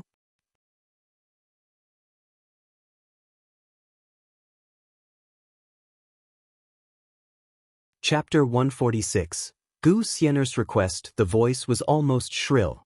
Everyone present heard it and looked at the girl who spoke in surprise. Gu Yundong also looked at her. It took her a while to find out this person's identity from her memories.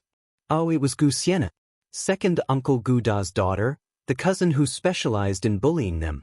Back then, Gu Dajiang got married relatively late, so Gu Yundong was only 4 months older than her cousin. Gu Yundong was very dissatisfied with this F***king life. She wanted to meet Gu Dajiang, but she couldn't. Now, she actually met this person who she didn't even want to look at. The mammy of the Peng family also looked at Gu Xian'er in surprise. The latter had already taken a few steps forward and grabbed Gu Yundong's hand. "Why are you here? You're not dead? You're the one who should be dead." She was the one who wanted to ask why Gu Xian'er was here. Enemies were bound to meet on a narrow road. "This is my home. If I'm not here, where am I?" Gu Xian'er was stunned. Her home? That's right. Previously, Granny Qian had said that the owner of the house that they had come to give gifts was surnamed Gu. At that time, she had thought that they really had the same surname but different lives. Especially when she saw this green brick-tiled house at the door, she wished that she was the owner surnamed Gu. Unexpectedly, this person was Gu Yundong. How was this possible?